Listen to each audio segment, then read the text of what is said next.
needs those. Gladys, the floor is yours.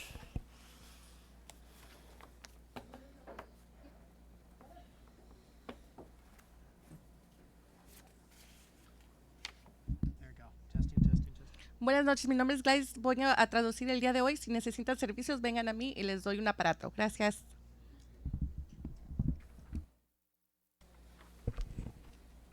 Okay. I'm back in trouble again. Okay, welcome to the 1,432nd Modesto City School Board meeting of September 9th, 2019. This meeting is now called to order. The meeting is being recorded and videotaped. You can view the video of this meeting or past meetings on our website. In closed session, the board took no action or gave advice to legal counsel. If you'd like to please stand and join me in a moment's silence.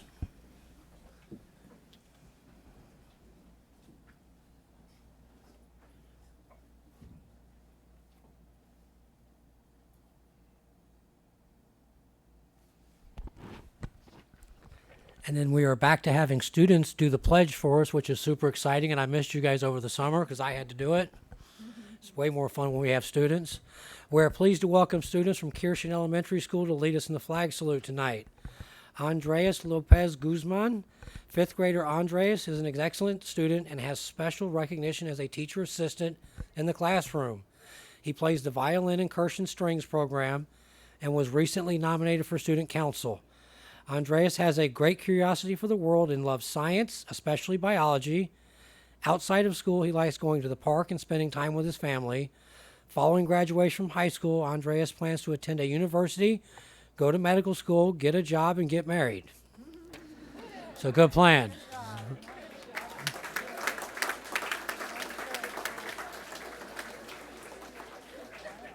Summer Price, sixth grader Summer, has a courageous spirit and works hard to persevere through difficult tasks. She is a role model to others for her ability to face challenges head on. Summer has a passion for learning and has shown consistent improvement in her reading. Outside of school, she loves to research various disabilities. Following high school, Summer would like to help children work through their own personal struggles and challenges, maybe in the role of a counselor. Students, please lead us in the Pledge of Allegiance. Allegiance to the flag of the United States of America and to the republic for which it stands, one nation, under God, indivisible, with liberty and justice for all. Thank you very much.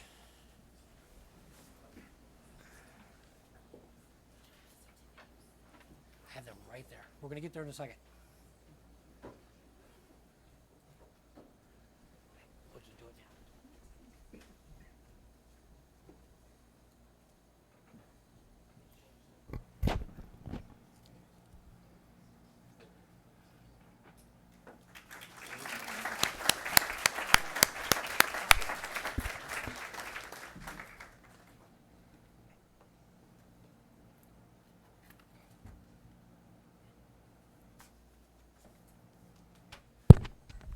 Okay, I would like to call your attention to the fact that if you wish to address the board during the period for public comment on a subject not on the agenda, you must complete a public presentation request card and submit it to the board president prior to the period for public comment.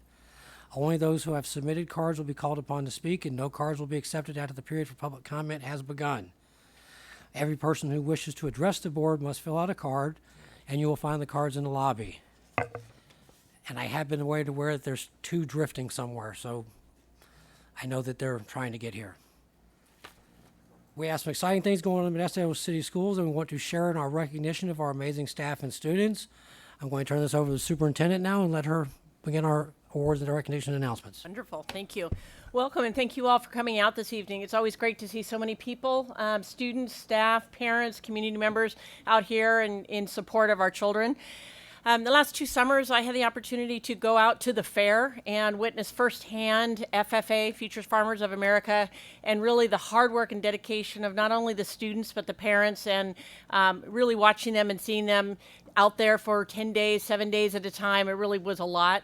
The other thing which my takeaway was in both years was the role that leadership played in the development of our youth in this program. So I'm excited today that we are recognizing them. We recognize that agriculture truly is the backbone of not only this city, but this county, and your success is our success. So thank you for your time, your dedication, and we look forward to the great work moving forward in the future. So with this, I'd like to turn it over to Krista Nunez, Chief Communications Officer for the district.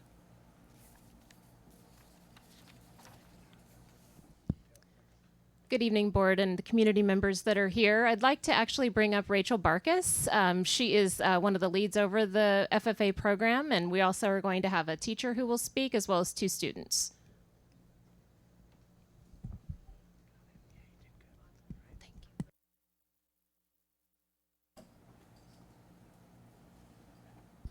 There we go. All right. Good evening, President Walker, Superintendent Noguchi, trustees, cabinet.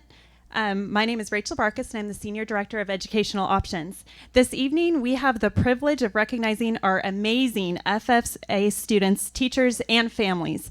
It's incredible to me how many students showed up tonight to be recognized and to show what their program has to offer, their leadership, their dedication. FFA is a premier youth organization preparing members for leadership and careers in science, business, technology, and agriculture. The focus is on engaging students, supporting advisors, and telling the FFA story by growing leaders, building communities, and strengthening agriculture. Through a variety of activities, FFA members are challenged to develop critical thinking skills and effective decision-making skills. They foster teamwork and promote communication while developing college and career readiness skills. FFA is growing the next generation of leaders who will change the world.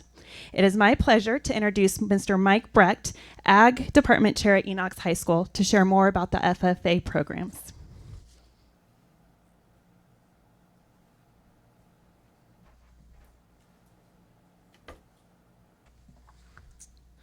Good evening, and thank you for the opportunity.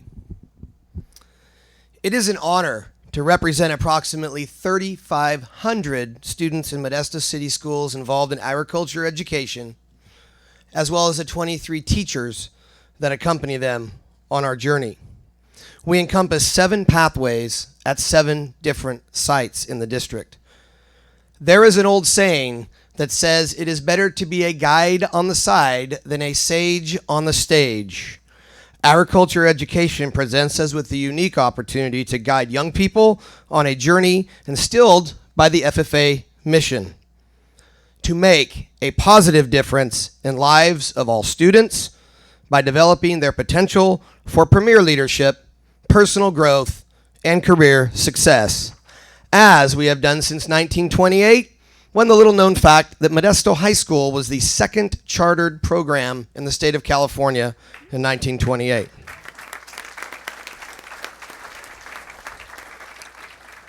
However, it is not about the story I tell, but the message that is delivered. Our students deliver their message through hands-on education, where they learn by doing, do to learn, earn to live, and live to serve. Opportunities for premier leadership expose our students to organized conferences and events participated in from the local to national level that challenge them to collaboratively network with other students through public speaking, both verbal and written, team building, and critical thinking activities. Opportunities for personal growth not only expose our students to valuable soft skills so critically needed at all levels in today's workforce, but to also become lifelong learners and problem solvers, all while establishing a responsibility and passion for community service. A driving force in our programs is career success. We owe it to our students to guide them so that they and their colleagues are career ready. Our students leave our programs to attend four-year universities with goals like becoming a veterinarian or biologist, transfer to a community college for a certificate in areas like floral design, welding, and heavy equipment repair, and enter the workforce not just as a great employee, but as a leader. Currently, we have students working on a variety of certifications in ag welding, agriculture mechanics, floral design, and also advanced certifications by participating with our partners like the community college system in 2+2 agreements, and we are exploring the avenues of dual enrollment. Students also have projects in production, research, job shadowing, and work experience. Students, please raise your hand if you completed the Quality Assurance certification before this year's fair. Thank you very much. Each student that's showing at a county or state fairground with livestock has to pass a food quality and animal assurance program, and all of our students did that successfully this first year. The students before you tonight have a foundation in strong classroom instruction that is rooted in a new statewide curriculum that is UCCI approved, even offering honors in some courses. Although we are awaiting modernization at a few sites, students are achieving in new floral labs, greenhouses, updated shops, and off-site learning labs and farms. But to ask a student, their excitement about their journey stems from their ability to branch out of the four walls of the classroom and demonstrate real-life, industry-based applications of their knowledge and skill. These students are prime examples of all of our students that have spent countless hours raising, growing, producing excellence through their SAE, which is our project component, considered the Student Agriculture Experience. Students invest their own funds, earn their own profits, and many will receive the coveted, sought-after state FFA degree after earning and investing $1,000 and 500 hours of their time. These fine folks have represented themselves, their school, and this district well at this year's Stanislaus County Fair, receiving many awards and commendations for their tireless efforts. This year, over 300 Modesto City Schools agriculture education students exhibited at the Stanislaus County Fair in areas such as breeding and market livestock, landscape, horticulture, vegetable production, floral design, and agriculture mechanics, just to name a few. Over 100 of these students received a first or second place in competitions that often exceeded 30 participants each go-around. So that's significant for our young folks. As teachers and advisors, they keep us on our toes, always available to assist and guide them on another journey. Ag teachers practice what we preach. We collaborate continuously with our peers at every level, as well as the community and our industry advisors. We guide our students in embracing new curriculum and programs like AET. This new nationwide Ag Experience Tracker allows students to track their journey through recording time, financial data, and leadership development. AET allows teachers not only a powerful tool in the classroom, but also allows us to assist our students in applying for degrees, recognition, and scholarships. Please, don't believe my story. Come see our message. Please come visit us. Witness firsthand the powerful message of agriculture education. Enough from the old guy. With us tonight, to make me look a little better, are our two fine speakers, students from Gregori and Davis High School. Your first student speaker tonight will be Shay Wilkerson from Gregori.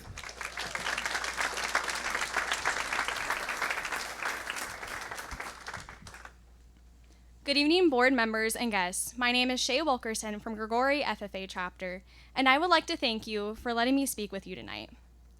Learning to do, doing to learn, earning to live, and living to serve. These 12 words have impacted the lives of almost 700,000 FFA members. The FFA is the largest youth organization in the U.S.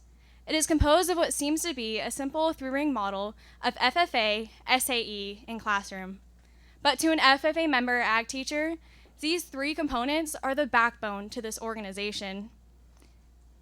But through the FFA, students learn how to become vibrant and engaged students who are not only learning about basic agricultural knowledge, but learning how to put the skills we develop through FFA and putting them to the test for our future career pathways, whether that be through career development events, supervised agricultural experiences, or even showing at your local county fair. The FFA provides students with something more than just words out of textbooks. It provides us with hands-on learning experiences, with one of these experiences being the Stanislaus County Fair. At this year's fair, I raised a market animal along with many other Gregori FFA students.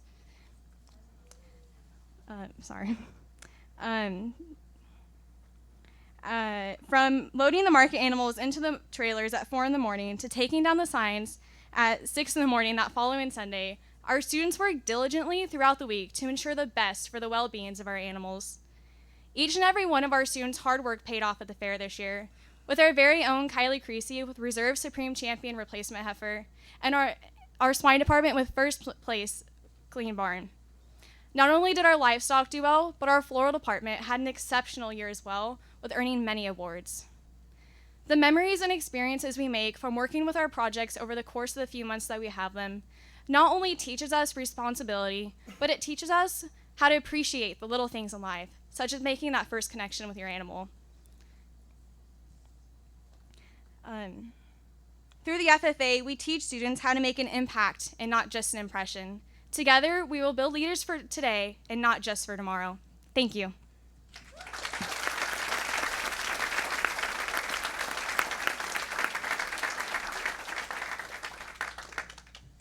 And the next speaker will be Brandon Fullerton from Davis High School.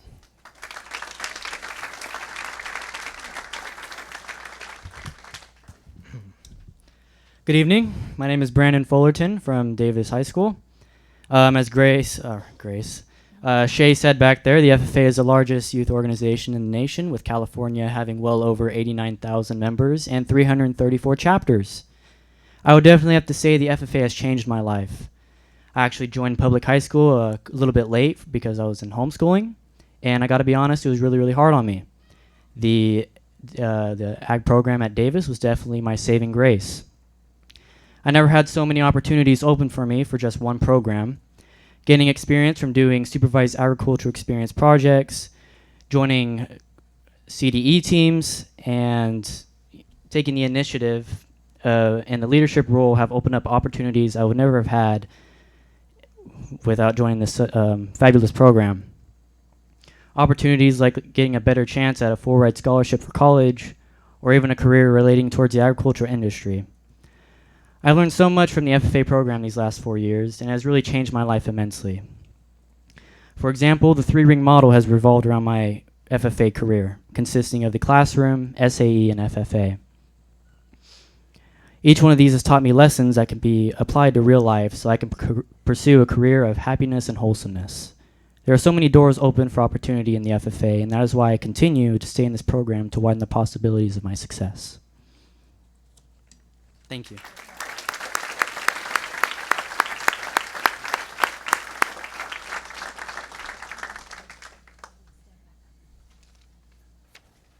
So at this time, I wanted to invite Mike to come back up. I don't know where he went. Oh, there you are. And we wanted to go ahead and have President Walker and any other board members who would like to take a photo. And I have some certificates of appreciation to Mike, Shay, and Brandon as well for taking their time out. And very much so appreciative of everyone who is here. You're all doing excellent work. And we loved seeing all the ribbons that you got at the fair. And the press coverage was amazing. And thank you for the tour that you gave Dr. Noguchi as well. So let's give everybody a round of applause and come on down.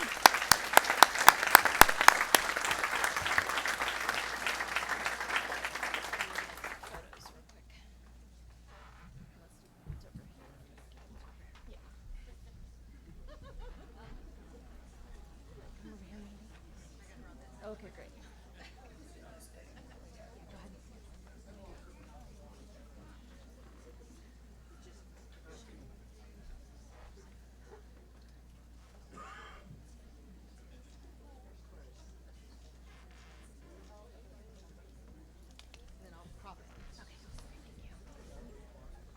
Okay, so thank you to everyone who joined us from the FFA group. And if you'd like, you can go ahead and follow my staff, Patty and Mady, and they'll take your photos outside as well, because we're going to continue with the board meeting. But thank you again for joining us, and congratulations.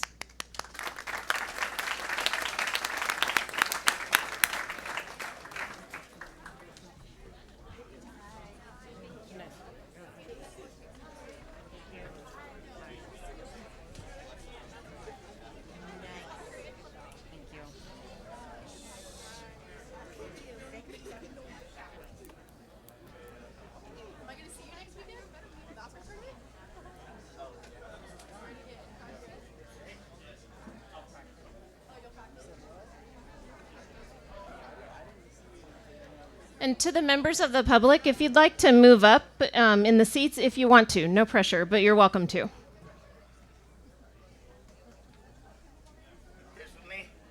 Reserved for you.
All right, I think we've settled back down and everybody's cleared the room. This brings us up to A7, approval of the consent agenda. Are there any board members who have questions or comments about the consent agenda? I have one comment. We're going to approve a whole host of policies tonight, but I believe one of the things we're doing a consent on tonight is the policies we passed last month, or last meeting.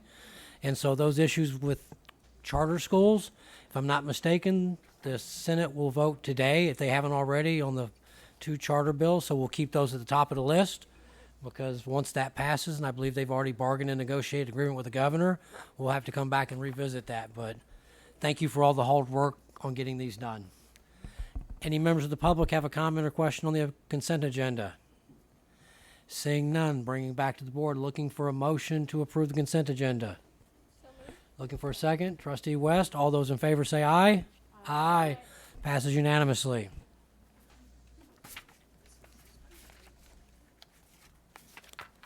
Okay, this brings us to A7, which is the order of, I'm watching over here. A8, order of discussion action items, and I already have a request to do a bit of juggling here. So B4 is going to become B4A. B10 is going to go B4B. B11 is going to be B4C. And B12 will become B4D. And I will surely mess those combinations up at some point in the future here. With that being said, are there any questions or comments from board members about order of action items and discussion? B10 is going to move to B4B. B11, B4C. B12, B4D. And so they're all just going to sort of fall in line behind B4 after Miss Archer. That was the plan. So, seeing any other questions or comments from board members? Out to the public, questions or comments about order of action items? Seeing none, back to the board, looking for a motion to approve order of action discussion items? I move approval. Looking for a second. I'll second. Trustee Newman, all those in favor say aye. Aye. Passes unanimously. Okay, this brings me to A9, period for public presentation. Thank you for attending tonight's meeting. Your attendance shows your interest in our schools, and for that, we thank you. The period for public comment is limited to 30 minutes. Time will be allotted equally to individuals based on the number of request cards submitted. The maximum time for any speaker is 3 minutes. I also want to remind you that if you wish to make a complaint against a specific district employee, you should follow the district's personnel complaint procedures. Copies of that procedure are also available in the lobby, as are agenda copies, which outline the procedures we'll observe during the period for public comment. The right to address the board does not exempt the speaker from the potential liability for defamation. Before I ask tonight's speakers to address the board, I want to clarify that we may not engage in any discussion on the topic or topics that will be raised, because we are legally obligated to provide the public with advance notice about topics that the board will be discussing. Agendas are intended to inform public about all topics of discussion and actions, so anyone interested in a particular subject on the agenda may attend the meeting and address the board. While we cannot engage in discussion on items not on the agenda, I assure you that we will listen attentively to your comments. Again, thank you for joining us tonight. 1, 2, 3, 4, 5, 6. I have 6 cards. Anything out there lingering? So, everybody will have 3 minutes. First card I have is Mr. Minshew, teacher, Dr. Minshew. My apologies. Good evening. My name is Dr. Dave Minshew, and I teach science over at Enox High School. Members of the Minnesota City School Board and Superintendent Noguchi, I thank you for allowing me this time to speak tonight on an issue of importance to our students, that of the Summer Enrichment Program. A 2018 article written by Dr. Megan Kufeld showed summer learning loss of nearly 20% of post-third grade school year gains in reading and 27% of gains in math as measured by RIT scores, a growth assessment which is used to track student learning progress. Other grades were as high as a 50% loss of academic gains. My involvement in the summer enrichment over the past 2 years can attest to the fact that Modesto City Schools has rightly approached this problem through the implementation of this program. This effort was provided by district leadership and classroom teachers to deliver on the promise that, as we say in our mission statements, all students have access to the highest quality instruction and learning conditions leading to college graduation and being career ready. Student learning enrichment in early grades helps build a foundation for later success. I know that presently you are considering the continuance of the summer enrichment program. This program delivers high levels of engagement. I have seen firsthand the enthusiasm the students who attended enjoyed and the dedication of the staff who delivered the program. I felt uplifted after seeing the appreciation of the students and hearing many positive comments, and found myself the recipient of thank you cards or other signs of gratitude from parents and students alike. I have no doubt that the program is making a difference. It is bridging the summer schooling gap with classes that hook the students into learning and leaves them with many positive memories. I highly encourage you to consider carefully continuing this worthy program, and I believe that you will find, as I have, it's an excellent investment in our students like no other in our district. Thank you for your time. Thank you, sir.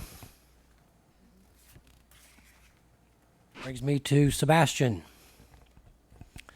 Welcome to the meeting, sir. All right, good afternoon, board. I know it's been a while since I've been down here, so let me jump right on in. What I'm here for is, if you notice, I always put you on notice talking about a school named after Dr. King. I've been doing it so long. Also the park and center, which we're going to have. So I'm just want to let the board know that Dr. King deserves a school named after him in this town. With all this high tensional racial thing we got going, what better deal? We're changing. And you know, like I said, if a lot of you probably don't know Reverend Monroe Taylor, but those who do know Reverend Monroe Taylor, he was trying to name the center down there the Martin Luther King Center, but back in them days, this town wasn't right. So they settled with what they got. And I know with him dealing with Dr. King personally, he would love to have a school. If you notice, we're surrounded, Stockton, Merced, Tracy, you name it, Sacramento, Forest, Oakland, San Francisco. I don't know why this valley town here has a problem with Dr. King. We got 6 blocks over there. It's not good. But I would love, been working on this a decade, speaking. I know a lot of people want to name some other names of people that live in this town, but who knows Dr. King? They studied it in school. When we go to those functions, and I see a lot of people saying how Dr. King helped him. Well, if he helped him, show some faith. And let's honor him in this great valley, Modesto. I think it's time for this town to move. There's no exception. I'm being honest with you. There's no exception. I don't care. Everybody that comes up or whatever, they follow Dr. King. It didn't make no difference what color you was. He fought for equal rights for all mankind. And what greater in this town would be wonderful. Just didn't even have a second thought. And those who that I interviewed running for office and everything, they'll tell you, yeah, that's the first thing Sebastian said, whether they were council member or city board. I brought up Dr. King. They'll tell you. Because I know that this town need that name. I don't think we even have really too much of nothing in here. So let's make Dr. King and celebrate that. It'd be wonderful. People appreciate you. Showing some love. Thank you there. I got many people who's going to be talking. I was trying to fill this place up with 200 people, but maybe I got to do it later if we don't get what we want. All right. Thank you, Sebastian. Debbie Martinez.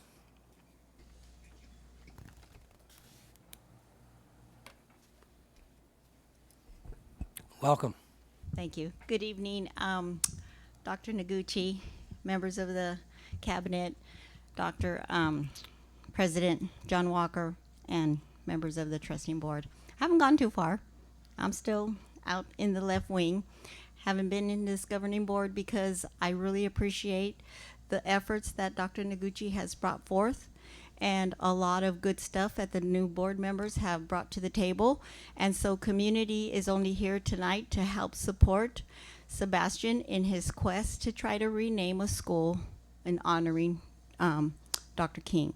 It's only fair that we teach our children about him. We celebrate the holiday. I see a lot of you at the King Kennedy Center celebrating. So community is just here to support, to see if we can get something in the effects of a school, perhaps a new school maybe going to be coming up soon, or just reinvent a new one with Dr. King's name on it. On the flip side of that, I have been going to MCS schools under the new guidance of Dr. Noguchi, and I'm just here to go on record to say that when we do have due process for our children, that they do get recognized under the state and federal laws when constitutions of our children are being violated. I just want to bring to the governing board that I have been working with Washington, the United States Department of Justice, Civil Rights Division. And so I just want to make sure that the governing board understands that when our families bring forth uniform complaint procedures, that they're conducted in a fair manner that are under the state and federal laws. Thank you. Thank you. Howard Carman, if I've got that right. That's correct. Welcome, sir. My name is Howard Carman. Thank you for the board. Boy, I remember when my kids went back to school today, but that's neither here or there. You know, there's going to be some changes there, Martin Luther King, and those changes going to be in the intersection. It's for the safety of the kids and everything. And why not have it named after Martin Luther King? It's been there for many years. Dr. King, I believe, deserves it. I haven't done a lot of background checks, but I've lived here for the last 8 years, and I've seen it grow vibrant on the west side over there. And I'd just like to see a name after Dr. King, because I feel that the charter schools and long story short, what my kids went to, they went to the same junior high school and high school, and the teachers remember when I went to the graduation how honored I was. And then they started changing charter schools. So I believe that what Mr. Jones says, and the last speaker that was up here, that we should take that into consideration as to what's happening and how vibrant we can make this this neighborhood by naming it after that. Thank you so much for your time. Thank you, sir. All right, let's see if I get this right. Matteo Maldonado? Did I get the name right? Yeah. Okay. Welcome tonight. Good evening, board. My name is Matteo Maldonado. Thank you for giving me a minute to speak. I'm here to speak on behalf and in support of some of the last speakers who have requested to name a school either in existence from the past in honor of Dr. Martin Luther King.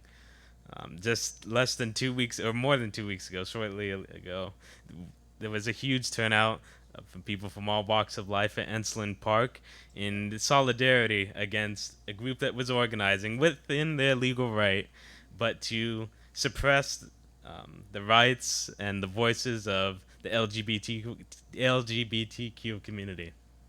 It's important now, as it was then, that we continue to show respect to those who have set groundwork for activism and inspire people to stand up and do selfless acts, as we saw 2 weeks ago.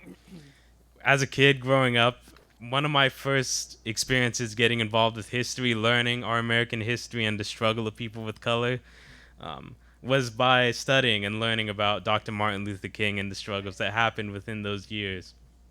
As a student who was never really interested at a young age in education or in history, learning about those struggles and the selflessness of one man who gave his life for a cause motivated me to learn about that period of time, motivated me to try to be a person and consider other people's feelings in different walks of life. And I would like to think helped me improve my quality and output into my education, which has allowed me to go on to a four-year university and where I'm currently attempting to gain a master's degree in public administration of business. It's important to continue to respect those people, including Cesar Chavez, Doris Huerta here in Modesto, as our county continues to grow and diversify every year. We continue to see people of color and young people of color who continue to be needing to be satisfied by the school districts of Stanislaus County and Modesto. I would hope that the school board would consider changing a school or a future school in the name of Dr. Martin Luther King or Cesar Chavez, as I see no negative repercussion for naming a school in a county that has so many streets and other schools that pay homage to the founders as well as the families that have established this great community where we live. And thank you for your time, and I would hope that the board would take this to immediate consideration. Thank you. Thank you, Mateo. Jackie, I believe the last name is Reese, but it says Jackie. Have I got? Okay. And you are? Carvel Reese. Oh, I've got second card. Yep. Okay, Put it all together here. I just want to talk to you guys. Praise God for all you guys and the board here. And I just want to say Martin Luther King was the example for all of us. And if we have our kids doing exactly what he's been doing, following that same pattern, then we won't have all the confusion that we having right here today in America. Right now we see all this racism and all the crime that's going on. You know, even the terrorists is not over there no more. The terrorist is right here at home. And you know who's feeling all that? Your children. They not saying nothing about it. They ain't saying a word about it. Off and on they might, but they know within themselves that this is wrong. So it's up to us adults to come out and do the right thing. Martin Luther King, I'm telling you, remember when I was in school and he passed away and how everybody talked about doing something violent to each other and what they was going to do and throwing, just going really out of it. But then when you think about it, Martin Luther King was for nonviolence. And that's what we should be all about. And that's what we have to show. Because we look around, we say, oh, yeah, okay. Look at those Republicans not doing nothing. I know I stepped on some toes, oh, well. But those Republicans do nothing, spineless, not doing nothing for the American people, just looking the other way and being silent. That is not going to work. And it should not work here in Modesto City Schools. We should try to bring together people instead of separating them. Me and my wife and and Sebastian and many others out here was out there to that straight pride, movement going on. We have to understand that this is a poison in our system today. These are the terrorists that's coming towards us. It's homegrown terrorism. But we got to wake up. It's up to us because our children, let me tell you, our children later on in time will be coming and looking at us in history saying, what did you do to try to make a difference? And this is what we got to do. It's time for change. Thank you, board. Thank you, Carvel. Okay, I have one last card, and I'm breaking the rules up here because I love people and I care about the community. Generally, we close the cards when we start the closed session. Randall, that's not, you just already, is it the same one again? Yes, Randall Gerard Montenegro. Yeah. Okay, your turn, sir, and welcome to the meeting. Well, I appreciate that Mr. Walker has allowed me to speak on the behalf of renaming a school on the behalf of Dr. Martin Luther King Jr. As the Vice President of the Stan State Democrats, on the behalf of speaking for the organization, we must speak for equality in which Dr. King fought for. And we have to remember that it takes effort to fight against racism in the United States of America, right? Amen. So what we have to do is to make sure that we significantly step up to starting to put a name for Dr. Martin Luther King Jr. And I strongly support what Sebastian has said. Let's face it, we live in a very racially divided nation in which white supremacists has racially impacted and worsened the issues in which racism itself still exists in this country. Police officers every day are also showing police brutality towards people of color, and this has got to end. Yeah, amen. And especially in the days in which the Straight Pride Parade took place, is a sign of discrimination against the LGBTQ community. And what we have to do is that we have to also stand up for those of different backgrounds, whether if you're a Filipino or a person with autism, like myself, of course, because I am autistic. Thank you.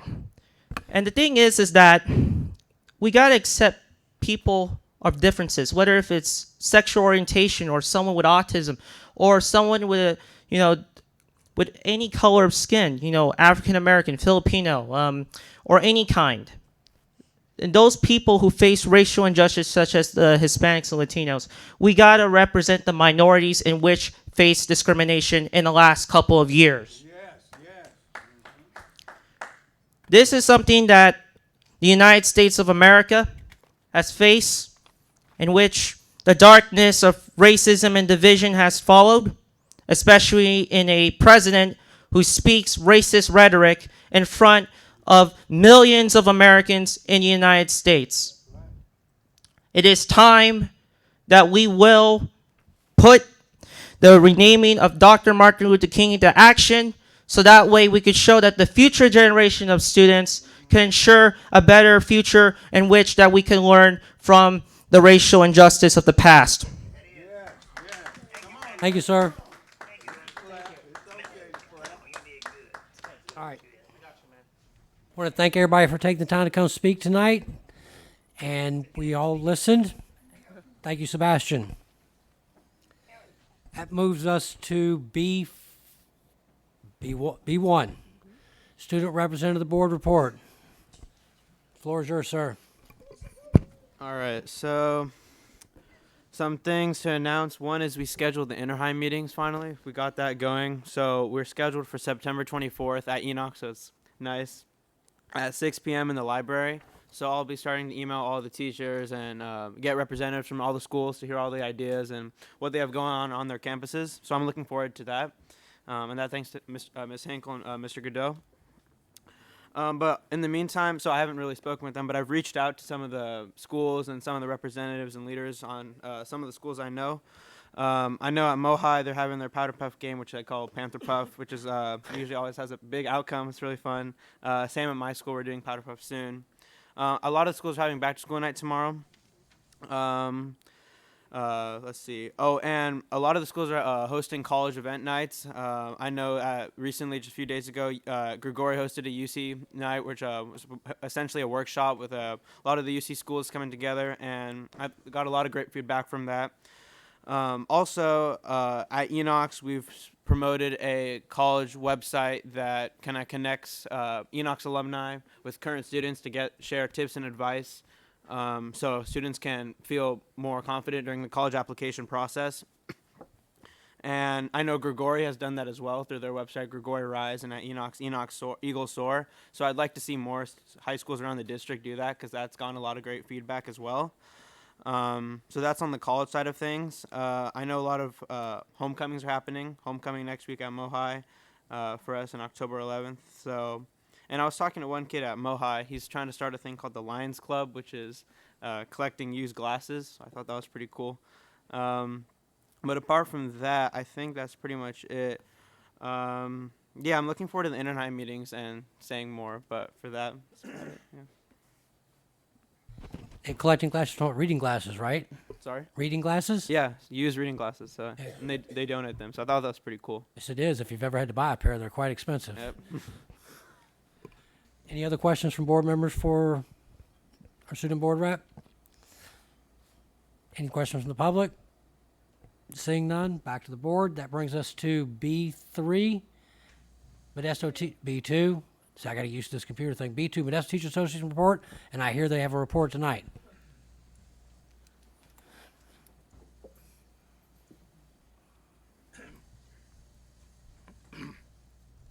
Good evening. This evening, I'd like to introduce Patrick Mcleod. He's the chair of our Public Relations Committee, and he's going to tell you about some of the good deeds that we did over the last year. Good evening to the board, Dr. Noguchi, parents, teachers.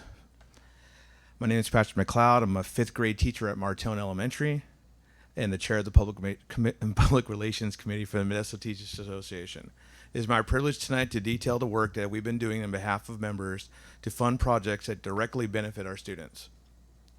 Our student recognition program allows teachers to receive funding to celebrate the achievements of students throughout the district. Our scholarships help students to pay for college, and we also donate to worthy causes throughout the community that directly benefit these students. In the past year, our union has supported students with over $14,000 in scholarships for seniors at all MCS high schools and over $17,000 to other worthy causes. This includes donations to sober grad nights at Downey and Grigori, youth baseball teams at Lakewood, Burbank, Muir, Beard, Sonoma, and Wilson.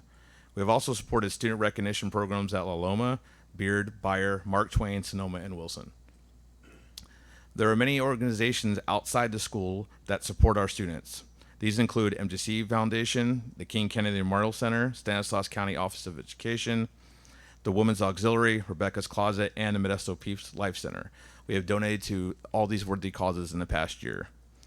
The committee has also helped support new teachers. We all know that the most important aspect of a child's education is the teacher in the classroom. And this union does everything it can to make sure these teachers are supported, mentored, and equipped to give our students the best education they deserve. Thank you for allowing me to share this important work we are doing on behalf of our students. Thank you, Mr. McLeod. Brings us to B3, CSEA report. Nothing?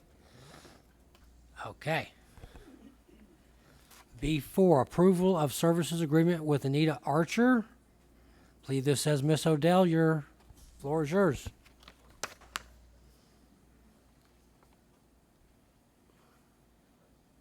Well, good evening. Can you hear me? Yes. Okay.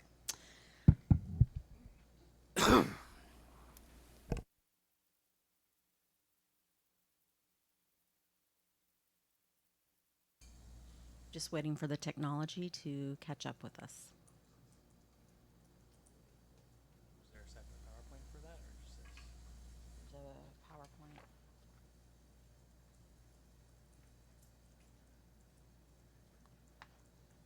you go. You got it. Good job. Okay, good evening, President Walker, Board of Trustees, Superintendent Dr. Noguchi, and esteemed fellow guests. Pardon me for having my back to you. Hi, everybody. Okay, so tonight we're actually going to discuss an essential part of our leadership development training that we have been working on and bring that forward to you this evening. And that's why it's been entitled Professional Development for Instructional Leaders. I do not have a clicky. Does somebody have a clicky for me to move forward?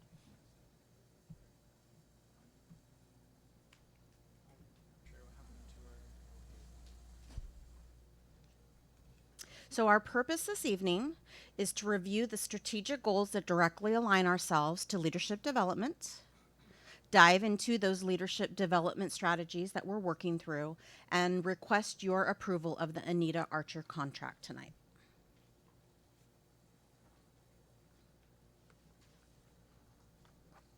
So there's a lot of words up there. I want to draw your attention to the bolded pieces that we have in our strategic goals.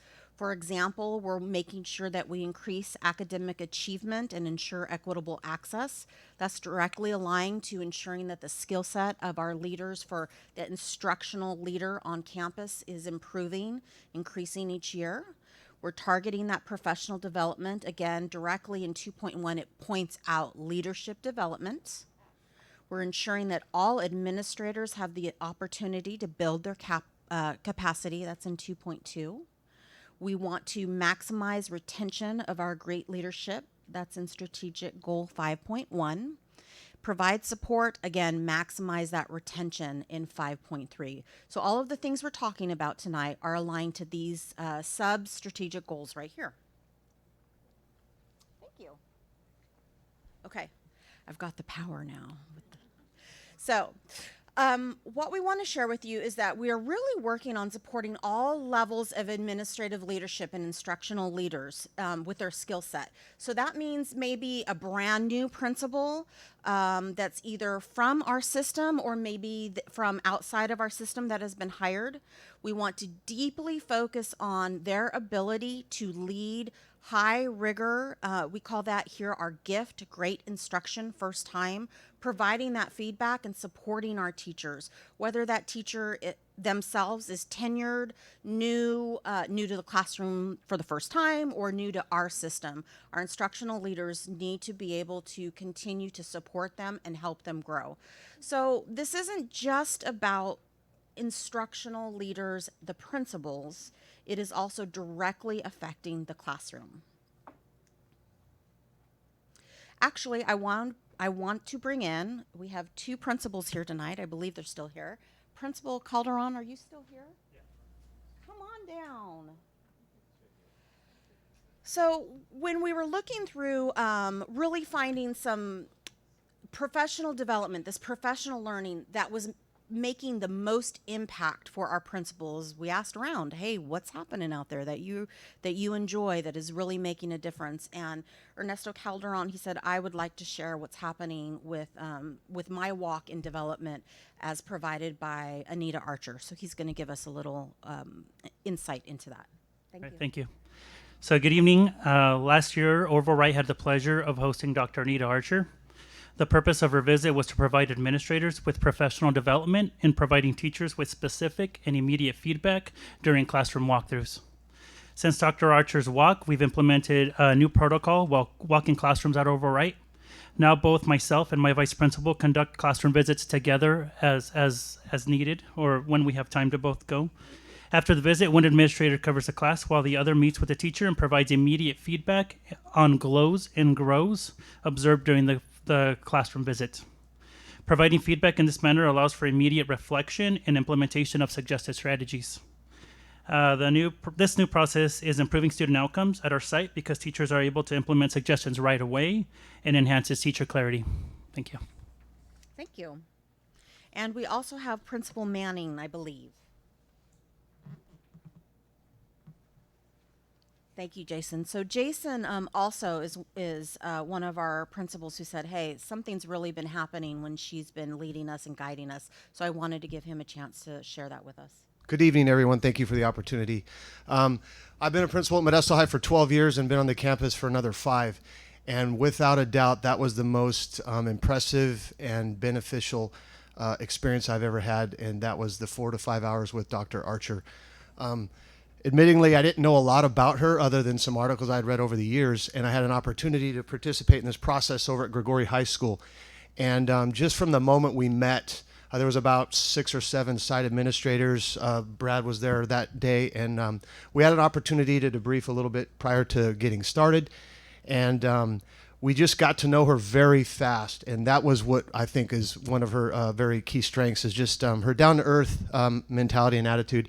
And so she really cared to get to know us, so we got to know her, and then we walked classrooms, and the way she coached us through the process of, initially she led the process, and then we came on little by little through each visit. And just her interactions with the teacher on a personal level, the interactions with the students in the classrooms was very powerful. And like Mr. Calderon said, we were able to emulate that process at Modesto High School. She will be over there tomorrow, and so I'll have an opportunity to say hi, of course, and then kind of expedite the process in the morning, and then I'll go over to Bayer the next day to participate once again. So just by far the most beneficial PD I've received in this district. Thank you. So I want to show you a little bit about what we're talking about. Anita Archer, what we propose is that she'll be with us for 13 days over the course of the year. That will run us a total not to exceed $52,000. What she will be doing is she will be first teaching the supervisors of schools, so that's Brad's team, the senior directors, how to coach principals. So not only are principals receiving this training, this learning, but the supervisors of schools. So we are tightly aligned. We're using the same language in and out of sites with all of our whole cadre, our fleet of principals. They're getting training also. I will even be participating. Brad's participating. All of the senior directors are getting this opportunity. After she's walking with us and helping us calibrate our understanding of excellent rigor in the classroom and how to support principals in seeing the same, identifying this and supporting the teachers, then the principals will have the same opportunity to walk. They walk about six principals together along with their senior directors, their supervisor, again, to calibrate and discuss. And the neat part about this is it's real time. They're not just watching a video, they're working with our teachers, our students, and the teacher gets immediate feedback. They have volunteered for this, and they get to watch Anita give the feedback and help the teacher grow. The other piece of this is Anita's work will be directly aligned with the Brilliance Project, Kristen Anderson's work. We have tightly aligned our PD so that it's all going in the same direction, which is the strategic goals. And we're ensuring that it's not siloed different PD, but rather we are focused on this instructional leadership, the collaboration, those 26 PLC days we have together, and we are receiving the same message at all points throughout our system. So our next steps will be the supervisors of schools to walk together, to learn from her, identifying that gift, great instruction first time, deepening their own coaching skills, and aligning effective collaboration. How do we do that at our sites? Following that, the principals will walk together doing the same exact thing. Tonight, my request is that you would approve Anita Archer's contract for the 2019-2020 school year. Do you have any questions? Thank you, Ms. Odell, and thank you, Mr. Calderon and Mr. Manning, for coming in and sharing also. Board, I see Trustee West. Thank you for your presentation. I have a quick question for you. Some schools have already had Anita Archer training and others have not. Is that correct? In the past, the schools walk with her. We can't walk every site, but it's also, we ask the teachers to volunteer. We don't force them to do this. So it's a matter of the principals that find the teachers that are willing to do this. So will all the principals get this training eventually? All of them, yes. Thank you. Seeing no other lights, questions or comments from the public? Seeing none, back to the, oh, I see somebody moving there slow.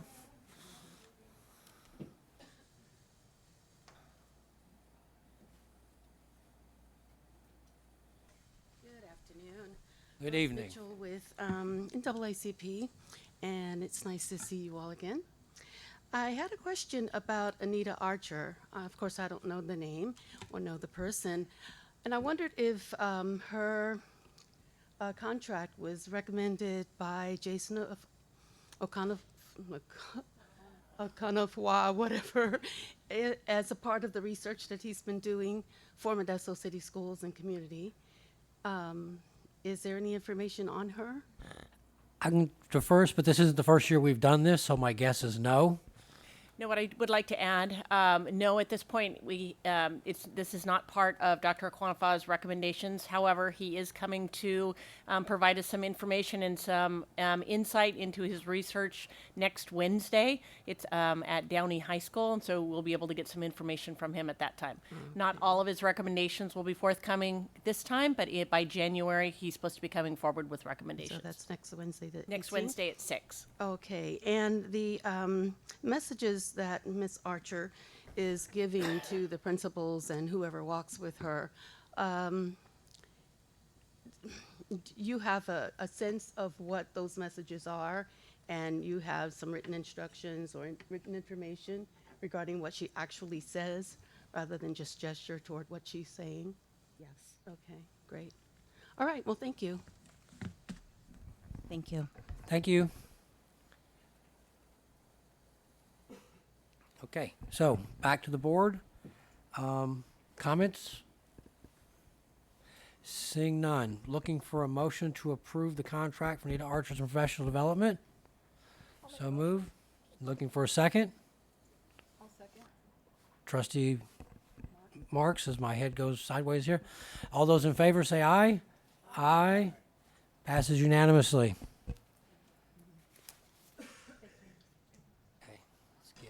Out of this.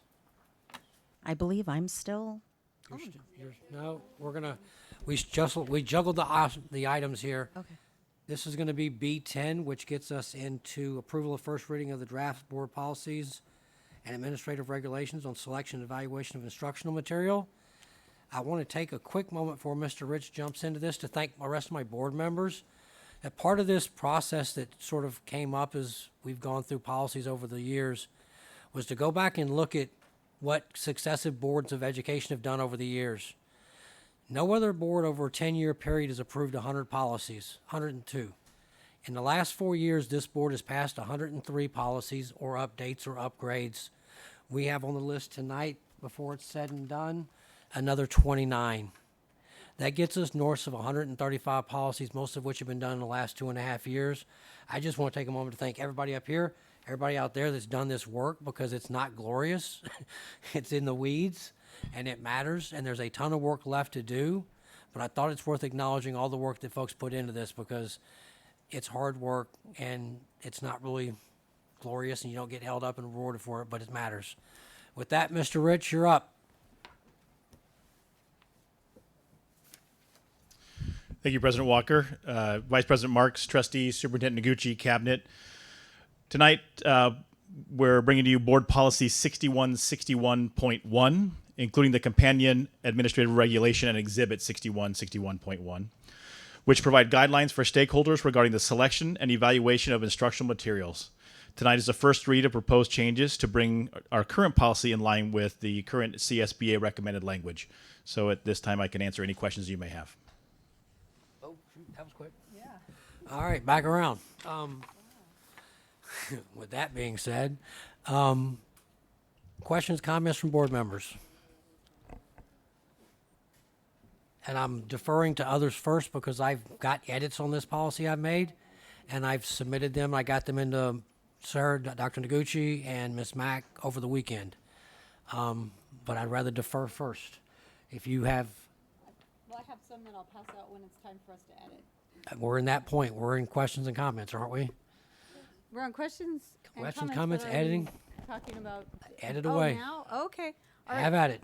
So on board policy 6161.1. Here, I'm going to pass these over. 1, 3. I'm going to pass 3 down that way, and then the rest of them this way. I'm hoping each of you should get one. So not AR. So We're on we're on the BP. We're on BP. Okay, that's what I You was can start asking. where you want, but the BP sounds like a good place to start to me. I wasn't sure because I know you said board policy and then AR, so that's why I started there. But I would have, yeah, so I can go to AR if that's okay, if you want to go back to AR. You gave us the BP handout. Let's roll with All right, this. so it's just on that page, my suggestions were this. I photocopied it because it was easier that way just to be able to talk about it. So I had just to keep ethnic cultural diversity in that first sentence that is there. So it'd be society's ethnic cultural diversity instead of society's diversity of our diversity. So I asked to keep ethnic cultural. And then going down to the last line where it's lined out, to keep acquire facts, skills, and opinions, and to develop cognitive processes. And then it would continue on to the next sentence, and that would be a lowercase t, to ensure that the instructional materials effectively, everything that's highlighted I wish to keep, effectively support the district's adopted courses of study and meet criteria specified in law, period. Then take out textbook because it's in the next line. Current curricular goals, the selection of textbooks, technology-based materials, and other educational materials and tests shall be aligned with academic content standards, period. Capital T, the overall development and evaluation of the district's curriculum will ensure that they effectively support the district's adopted course of study. So I just kept a lot of what was lined out and kept the red and just asked to keep the ethnic cultural in that first sentence. So that was those were the edits that I chose to keep. So I don't believe it changes the intent. It just keeps what I felt was important in those areas. Oh, I got lights everywhere now. Okay. Superintendent, I saw you flash first. So President Walker, that includes your recommendations. And we're in going to here have as to well. merge this. We haven't gotten to mine yet because Okay. I'm in the same neighborhood. Okay. So we'll have to sort that out in a second. Oh, that one I don't know. Okay. Trustee Newman. I appreciate your work on this, Trustee Marks. I disagree that we should limit the diversity because we put back in ethnic cultural diversity, then it ignores some of the diversity that some of our speakers talked about tonight. It would exclude LGBTQ. It would exclude other diversity because society's diversity is broader than society's ethnic cultural diversity. So societies, I think we shouldn't keep those words. I think that deleting those words is best. And then the rest of the wordsmithing, I don't really have a problem with. I think we have really long sentences, so I think some of your edits make them shorter, and it's easier for people to understand when the sentences are a little bit shorter. So I'm good with that, but I couldn't support deleting ethnic and cultural. Okay. What if we put ethnic and cultural? Society's ethnic and cultural? No? It Okay. still modifies diversity, and it narrows it. Okay. And so I think that it needs to be as broad as possible. So I wouldn't be in favor of anything to modify the word diversity other than the word society. Okay. As those sentences written. Trustee Lopez. I was going to bring up the same point that board member Newman brought up. Yeah, I would not be okay with putting ethnic or cultural back in there. I like it the way it is. Okay. Currently.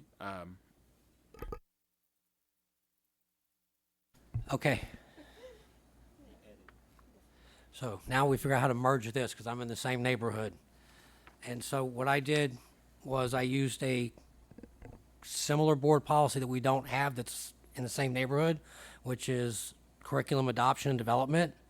And it describes this a different way. And the idea here is to be consistent across board policies where one says one thing and one says another. And so right where it says shall be based on, first paragraph, right?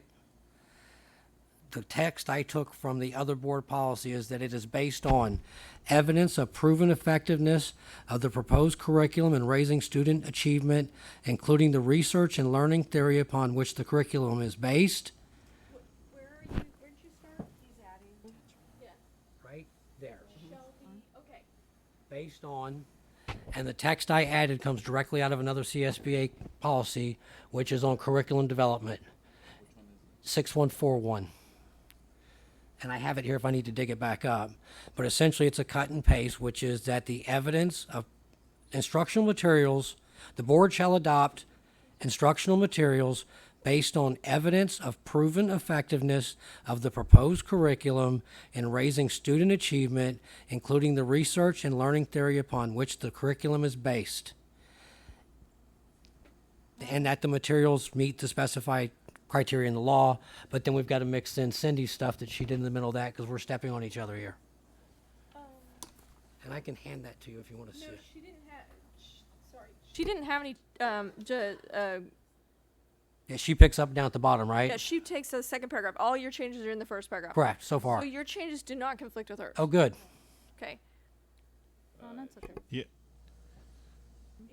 Yeah. John? Ineffective. Going which way? Oh, she got mine up there now. Okay. So we can go back up to the top. AR 6161. We're in the AR. We're in the AR. We're on the BP. Go to BP. Yeah. Oh, see, that would make life a lot easier if we can see it up there. There you go. That's the one right there. I did email. There you go. Oh, there it is. It's up there now. Okay, so. That's your changes, yeah. And anything I touched was in purple. And so I crossed out. Okay. Okay.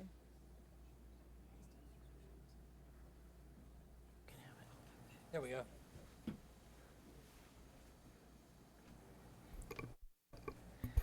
And then at the, So then what I'm hearing you recommend is where it says shall be, that purple is then added into correct. that shall be in this first paragraph, just that the notion of what's written up there, and that isn't duplicative of anything that Trustee Marks has. Correct.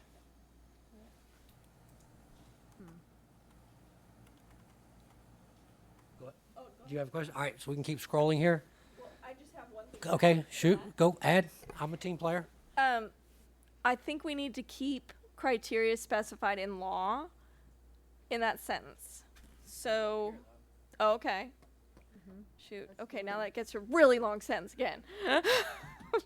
We can work on that part, but Yeah, okay. As that's long why as we, originally I tried to cross out a bunch of stuff below it because I thought this summarized the idea pretty clearly. Okay.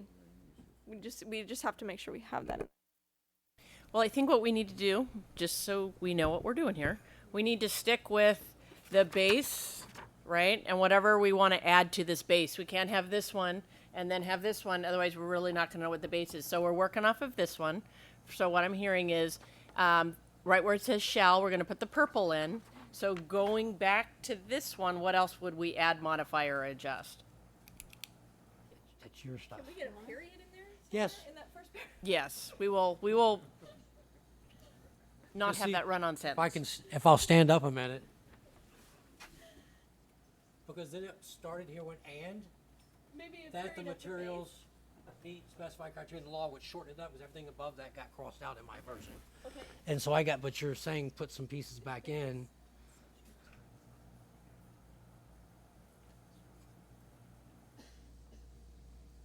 Meet such materials. Okay. Such materials.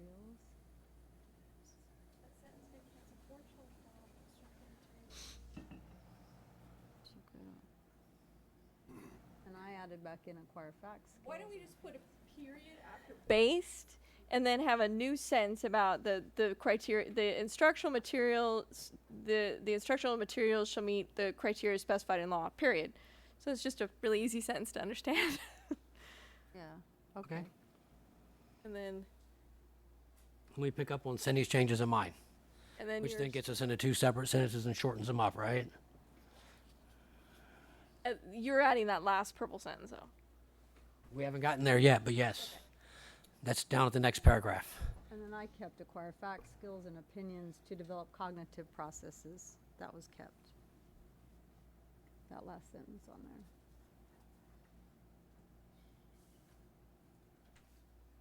Yeah, the only words that I added were those last ones that were lined out that are in black. But let's see, acquire facts, skills, and opinions. So maybe yours, it touches on that.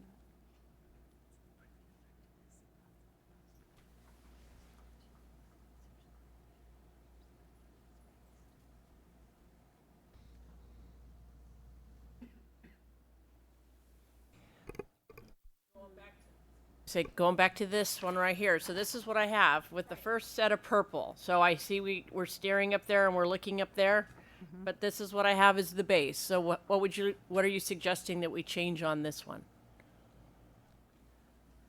How are you? I'm actually letting purple. So if digital material is proposed, they must have. I don't think we're down there yet. I think they're still. I think they're still up on the first paragraph. I'm letting folks process. Okay.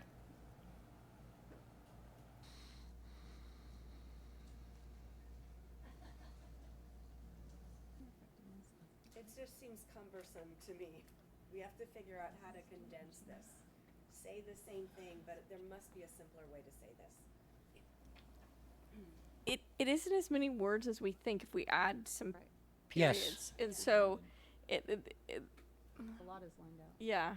The board shall adopt instructional. I'm okay with his changes in purple in the first paragraph, but a period after based. Okay. And then everything else is gone. And then that makes it shorter. So you have based and then it's And you acquire facts, skills, opinions. and then take out that in the next paragraph, the materials shall meet criteria specified in law. There you go. Should be in there somewhere. Correct.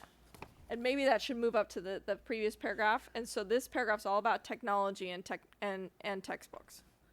So that we keep it the subjects. We're using this one? No. She's no. adding periods and sort of No, breaking I'm it just up. adding a period and moving that first sentence of the second paragraph up. So I Okay. add a period after his based, and then the first sentence of the second paragraph should be the last sentence of the first paragraph.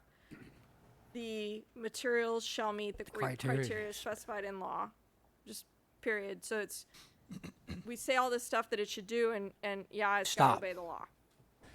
And then we move on to the next paragraph, which is based on the And textbook's then italic. this next paragraph's all about the technology, because that's what most of it's about anyway.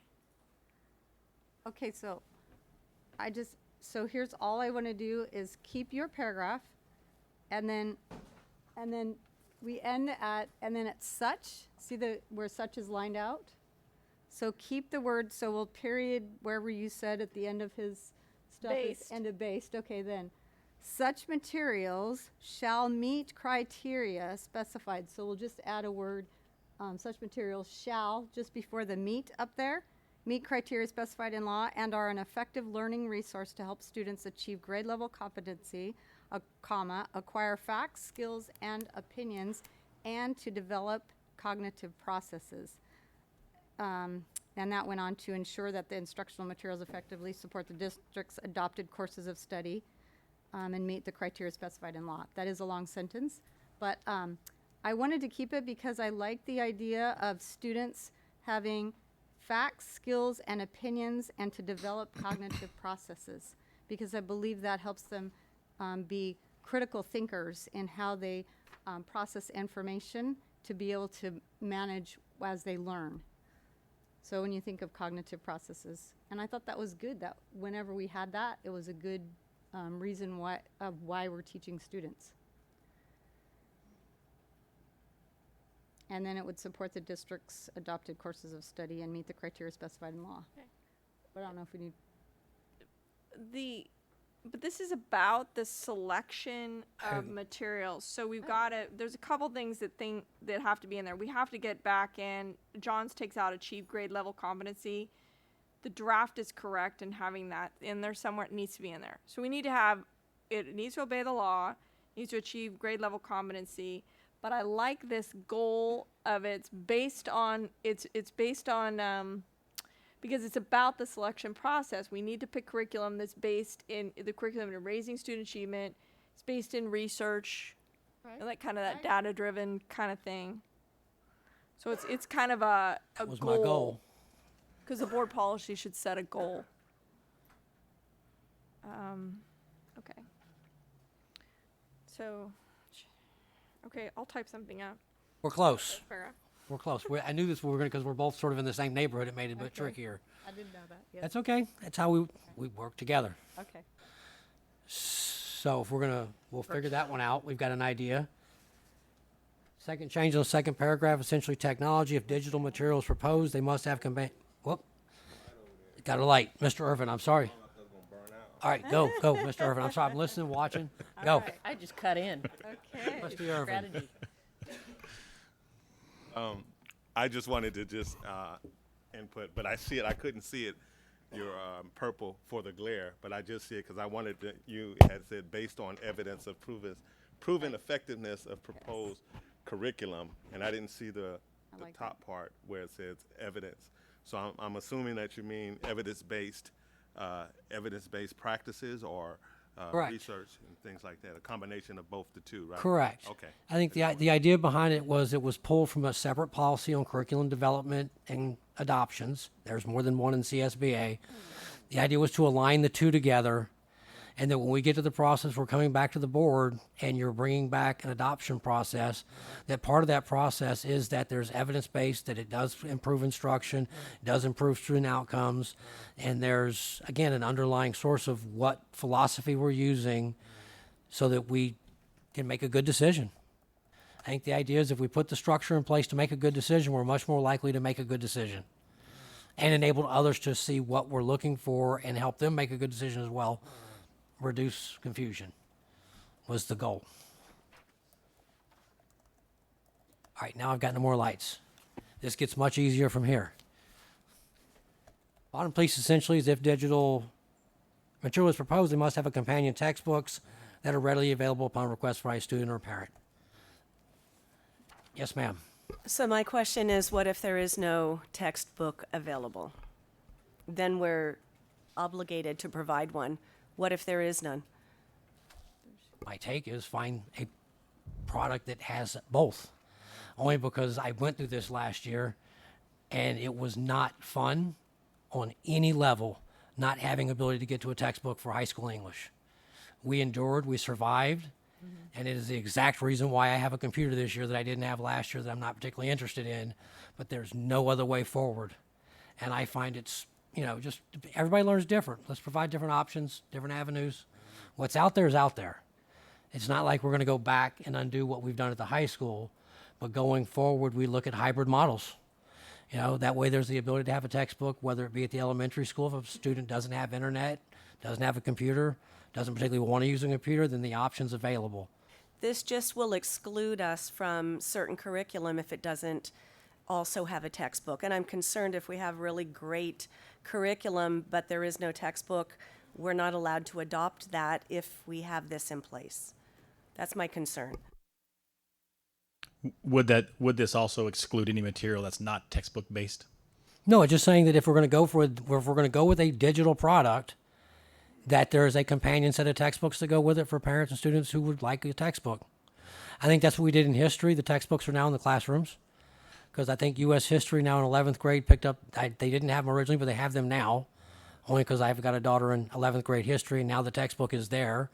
And that decision was made by the adoption committee, and they picked a hybrid model. I think that's optimal because, again, it opens up our options versus restricting them. At least that was the thought process.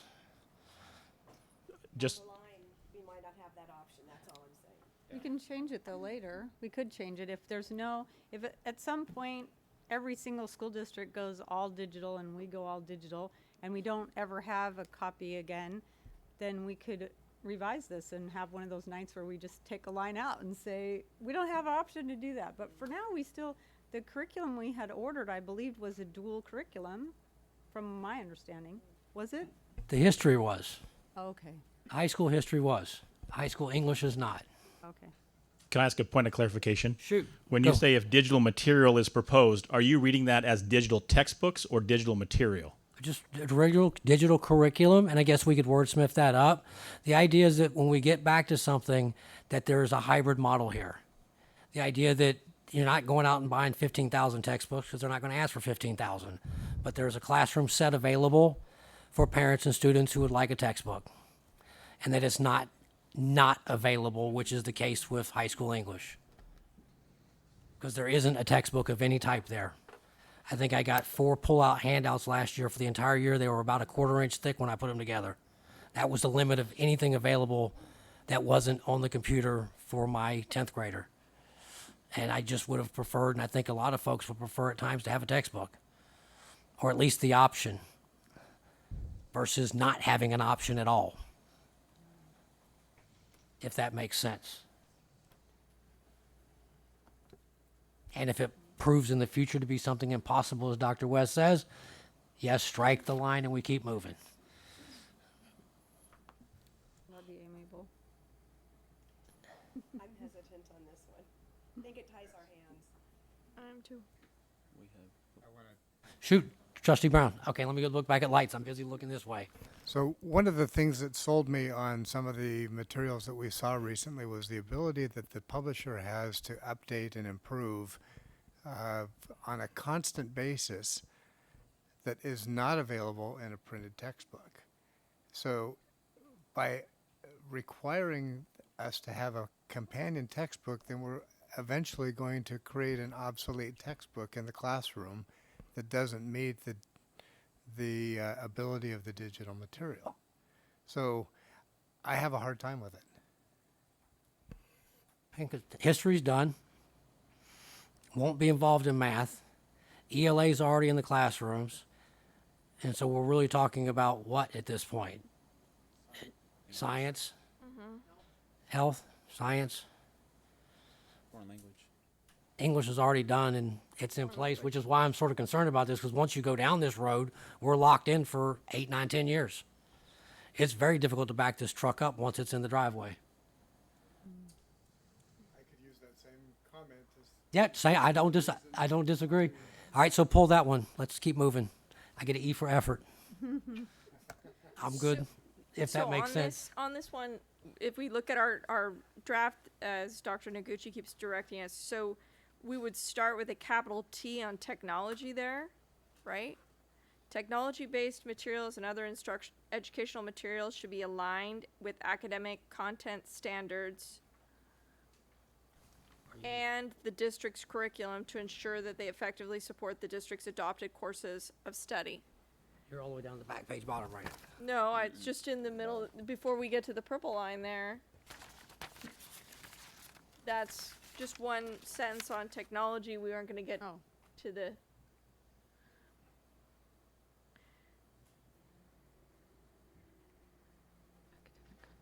Let's just say there's enough resistance to my change that let's just scratch it. If there's that much concern, I'd rather do something as a team than sit up here. I thought it was worth it. Sometimes you win, sometimes you lose. I prefer to do something as together as a team than throw a temper tantrum. No, I want my thing. No, let's scratch it and let's keep moving. In the spirit of let's be effective, efficient, and transparent. All right. It gets much easier from here. I said that a minute ago and it jinxed me. I've got a compromise on the first one, which just kind of it blends in what exists in this. Okay. And it reads decently as I wrote it out because I deleted all of it. Is there a way to get it from here to there? You can Not technical. Why don't you email it to me? Okay. Email it to Chambers, and Chambers will get it down there. Okay. Okay, so I'm coming. I'm trying to get there. Okay, you're still going through this. Okay. All right, so if we scroll through the rest of this, what I've essentially done is when it does, okay, down underneath the first one, two, third paragraph, grades K through 8 that have been, I add the word either approved by the state board, otherwise have been determined to exceed. So essentially what I've said is. Help me know where are you? 6161.1A? I'm still on. Oh, on the first page. Okay. Still on the first page. Okay. All right. At the bottom on the first page. All right. Who's driving? So, has been either approved, Okay. and has been determined to exceed or are aligned.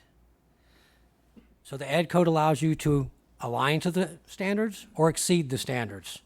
And so all I'm saying to the rest of this policy is when it says aligned, We also have the ability to exceed. Okay. We can align or we can exceed. So we can raise the bar where we want to, or the district can when they go out and choose. You're not restricted to something that's just aligned. You can pick something that exceeds. Right. Right, stop. Same thing again. Okay. Materials meet or exceed. And we keep going up.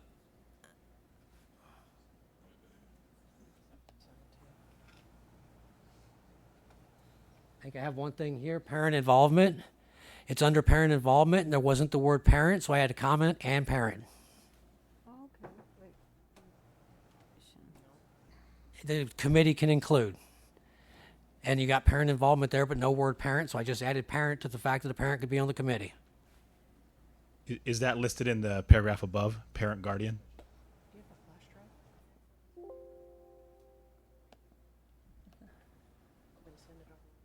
The review process versus the review committee. Yeah, it's a committee. So it's just sort of duplicating it because it seemed like it was missing it was in the top, missing from the second. So it's just adding parents to be part of the process if they so desired.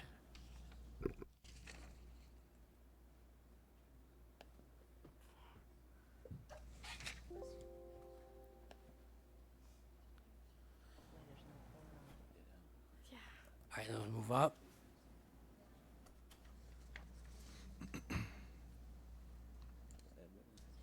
Same sentences from the first paragraph. And I'll hold because I'd rather wait for Amy at this point. Oh, it's okay. I'm having technical problems. There we go. Oh, that might be better. Now I don't know where it went. There you go. Yeah. Should be right there. So open. No, Right here? it's gone. Any of these? No, it's gone. Fuck, this thing does this every time. Where did you go? I don't know. I just typed it in Word. Word. Mm-hmm. Did you send it somewhere? There it is. Okay. Good deal. All right, keep going. I'll work on this. Okay. So minus what change Trustee Newman might have made. The same change I made in the first paragraph comes up again. Committee shall review the instructional materials with the evidence of proven effectiveness, including the research and learning theory and what the curriculum is based. Same initial sentence I had at the top, reinforced at the bottom. That's all you had on this one. Yay. Because my original thought was it was the same sentence at the top and bottom, and then the other change I made since we got rid of my technology thing is essentially when it talks about standards and frameworks being aligned, that we add the option to exceed. All right, waiting on your change. All right. Standing up here.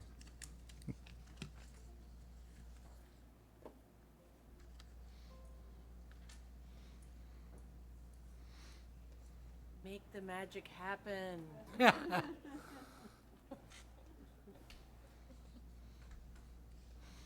technology. It has a mind of its own. I know. Oh, snap. Or hard copy, right? I can go get that back. All right, Amy. There you go. So let's enlarge that. There we go. Thank you.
and then kept the one half that was already in ours, and then made the criteria specified in law just as its own sentence, so we didn't get it lost, because otherwise that sentence got monstrous.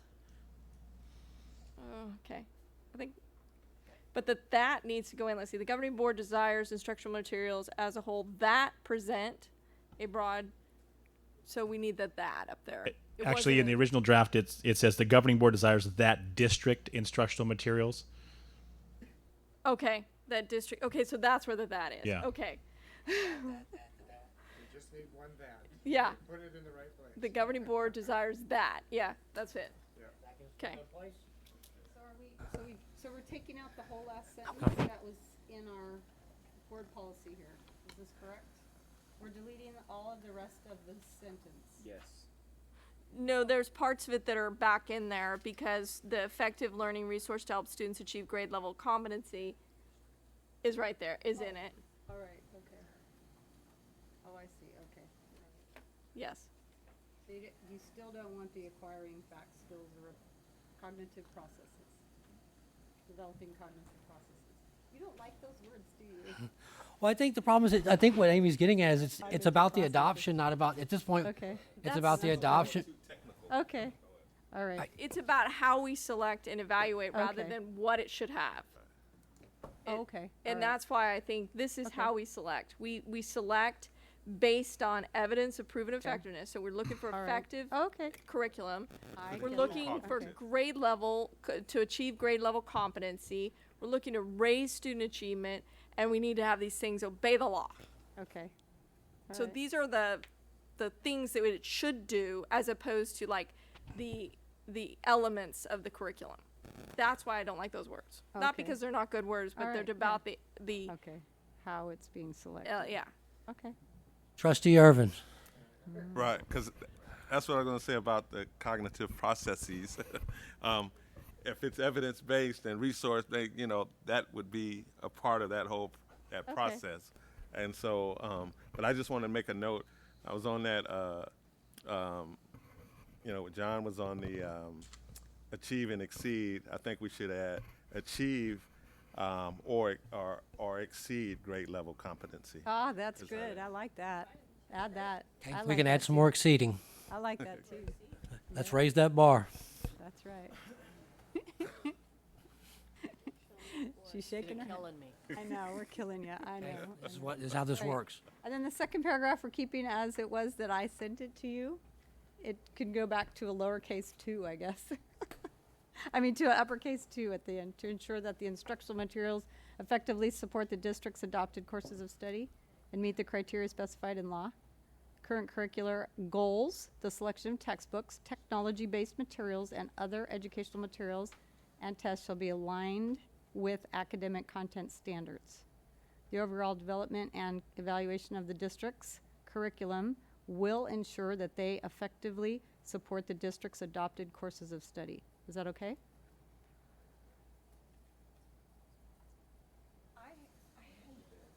Yeah, I had okay, because we've taken out the first sentence and made it the last sentence of this paragraph. So that's we're to the period now. Right. The first period after law. So that whole first sentence is really taken out. Okay. And Oh, right, okay. okay. All right, So then then we you go go current. to technology-based materials and other and I would probably take out comma there. Technology-based materials and other educational materials shall be aligned with academic content standards and the district's curriculum to ensure that they effectively support the district's adopted courses of study. I think the way it's written, proposed, is fine. The only thing we changed is that first sentence, we made it the last Yeah. sentence of the previous Right. paragraph. Okay, yeah, right. And then if we need to add anything else about technology, then it's in that paragraph, because we were duking it out on that. I gave up. Wait, do you have the curricular goals up there? Is the curricular goals there or no? In your paragraph, were the curricular goals in there? Mine's gone. I like the curricular goals, current curricular goals, the selection of textbooks. Because that was taken out. Technology-based materials. I have a question then. Just With curricular goal. academic content standards, with the choice given between academic content standards or what Trustee Marks is talking about, current curriculum goals, are we talking the same thing? I wasn't. I'm sorry, this is like a total So, big so, semantics. so here's a thought. Why don't we, rather than write a board policy here in this board meeting, why don't we take this offline between now and the next week, 10 days, and bring it back for another reading? Because what we're doing is we're rewriting a board policy, and we can get all those specifics as far as defining that language for you. But what we're doing right now, and it's evidenced by us writing a board policy at a board meeting right now. And if we want to do that, we can, but we've got 5 more tonight plus our presentations. This is just rewriting the sentence, so it's actually the sentence we have. Well, we're close to done on this one, aren't we? We're close to done. Okay. So I'm not in favor of us tossing it yet. We've almost to the end here. I don't want to bring it back. I want it to come back in a second What can I define for you? The difference between what Trustee Marks was saying is the current curriculum goals versus academic content standards. Are those two essentially Different. the So same? you have standards, and then you would have goals aligned to the standards. Okay. Should be aligned with academic content standards. Okay, then. But the district's curriculum is aligned to current curricular goals, right? They would be aligned to state standards. So you have the state standards, then you have your textbook aligned to the state standards, and then you write your goals to what you would like in each of those quarters or semesters or what have you. So it's kind of like a cascading effect. Ideally. Is that considered in the selection and evaluation of instructional materials? That because this proposed revision here wouldn't have that in there. So is that? So my proposal in looking at instructional materials, you're looking at the state standards. From the state standards, you get the textbooks. Once you have the textbooks, you then get in a committee, you bring experts in, and you divide out you basically map it out on what you're going to do in each of the trimesters. But that's not in the selection and evaluation. Yeah, so No. I'm not sure why we would need curriculum and that curriculum content, current curricular goals in this part. I think that the revision was correct as proposed for tonight. Okay. Is that I'm good if you're good. Okay. based on what you said? Yeah. So I think we're good on this. Okay, Move perfect. on this. We could just. Okay, so we've got this one done. Let's go out to the public, and then we'll pick up the AR on the flip side. Public comment on the first board policy 6161.1 evaluation of instructional material.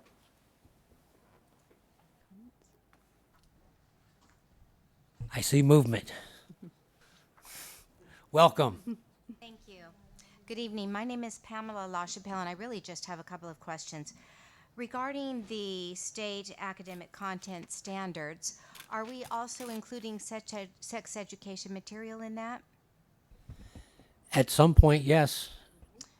And again, somebody can correct me if I'm wrong here. 9 through 12 is where we're at. The State Board of Education has punted on developing the frameworks until next year, which means they will not have recommended changes available till much later than that. But we're still responsible for the content at this point, which would essentially be fulfilled with supplemental material until we go out and adopt something different. Did I get that right? You are correct. That sounds like we're putting the cart before the horse. We don't even really know yet what will be finalized, but we're aligning with it. We're actually not aligning anything at this point. So we're waiting for the elementary. Right now they're working on the framework, and as soon as the framework is adopted, that's when it outlines the standards and also guidelines for instructional materials. We're not even going to be adopting until those are approved. As far as the high school book currently is over 20 years old, so we are going to go through an adoption process this year, and you will certainly have an opportunity to look through all the adopted materials and the recommendations coming forward. But that would only be at the high school level is Only what at we're the high talking school. about. Right, okay, got you there. So we will be, though, approving this, adopting it before we've really seen the final product. Well, Is that let's, correct? let's see if I can let me see if I can, Not only because I understand it? spent a bunch of time working on this 2 weeks ago, and somebody correct me if I'm wrong. The standards are already defined. And so the legislature has passed the standards. Those standards are then handed off to the State Board of Education. They create a set of frameworks. Those frameworks are models, not mandates. And then from those frameworks, they then create textbook materials that can be adopted after that in a multi-step process, which essentially pushes the decision theoretically out 18 to 24 months. Meanwhile, we're still responsible for the standards. And so I think what the superintendent is saying is, let's go take a look at what we can work with within the standards and fill the need. And from somebody who has very similar concerns as you do, I will say this that I don't ask for comment on is that I believe the State Board of Ed, when they develop frameworks, they push things farther than the legislature wanted them. And I believe when the textbook manufacturers then go create them, I think in certain cases they exceed what the framework said also. And so I am far more comfortable as someone with very similar concerns as you are to work with my superintendent and my fellow board members to go find something adequate that would work for our students and get ahead of it rather than am I making some semblance of sense to you? Yes, that's giving me a little bit of peace of mind. Thank you. I appreciate that. Okay, that sounds good. Now, my other question is, how will the community be able to see the curriculum before we approve it for our children? Will we be able I to defer you there. Part of any adoption process is first selecting some different materials to be piloted in the classroom. Simultaneously, the public has the opportunity to take a look at the textbook. So it's here at the district office where there's multiple evenings where you can come and take a look at what's in there, interface with the digital curriculum that is going to be part of that in many instances. We gather all that feedback and then we provide that feedback to the board because ultimately the board is the deciding factor of the curriculum that is approved. Excellent. Okay, thank you so much. You get your questions answered? Yes, I did. One thing that I do want to add, just to help you sleep at night as we move forward with this, because has been challenging across the state. We will have forward-facing on our website. There will be a place that identifies adoptions and all the information that we get from our committees, feedback we've gotten from parents, surveys, that sort of thing. We'll have in that area, so you'll be able to be fully abreast of what's going on. It'll be transparent. Very good. Thank you. You're welcome. Okay. So now we're flipped. Trustee Marks, do you have changes to the AR? We're back to 6161.1. Okay, let me look. Okay, the AR. Okay, I did have a question on number 2 on page AR 6161.1A. Just that sentence just seemed odd to me. Which sentence? I mean, for grades 9 through 12 are provided by publishers that comply with the requirements of Ed Code. Did I read it correctly? You did? It's a parallel structure from the point up above, so it's a bulleted list. So if you look above number 1 is where you get that colon that then is referencing the bulleted list. Okay, all right. So when I read it, it just was like, this doesn't make, okay, thank you. And then I should have caught that. Where'd I go? And then to pick up sort of off what you just noticed, when you're reading these policies on curriculum and frameworks, and somebody else can correct me if I'm wrong again, so far I've been good, minus asking for textbooks. The difference between K through 8 and 9 through 12.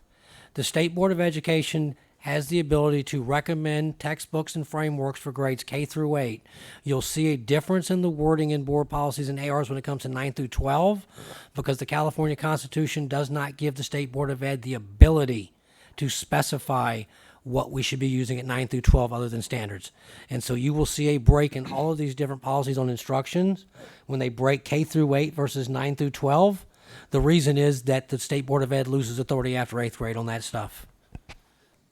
Okay, so the next one is AR 6161.1 C. And then it's at the bottom of the page, the very last sentence. Sample copies of instructional materials are accepted from this prohibition. Did I read that correctly? So I wasn't sure if it was supposed to be a different word.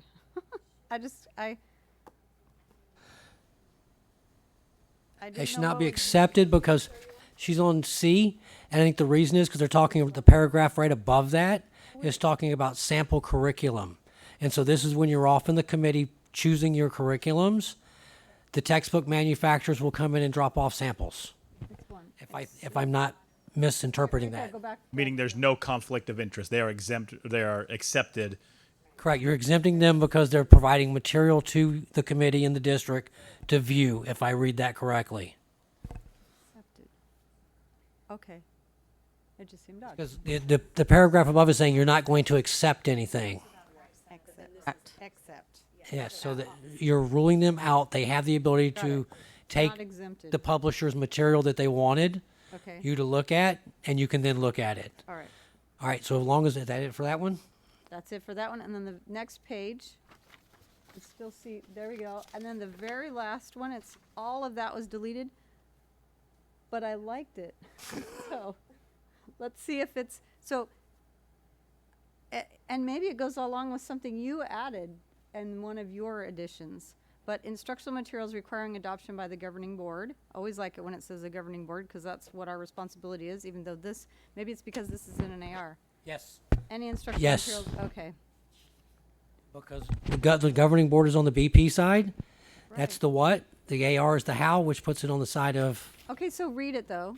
It says any instructional materials intended for class instruction as a basic or core text requires recommendation to the governing board for approval. Did you put that in somewhere? no, but it's the previous BP we looked at is all of that. Okay. That's essentially what the BP does, that we previously looked at before we went out to the public. I actually think this is old language because now you're talking about the adoption process on the governing board on an AR. Okay. And I think that's actually why this is crossed out, because we're right. mixing the how and the what. I figured it was telling us what we were doing, but okay. All right then. Okay, so that gets that. My changes here are very easy. Okay. If we roll back to the top, we're looking for purple. And it probably is exceeds here, there, and everywhere. In AR? Yes, I'm on the AR. Or exceed, Okay, there it is. or align to or exceed. All right. Same thing as the BP. And we keep going up. Same thing again, or exceed.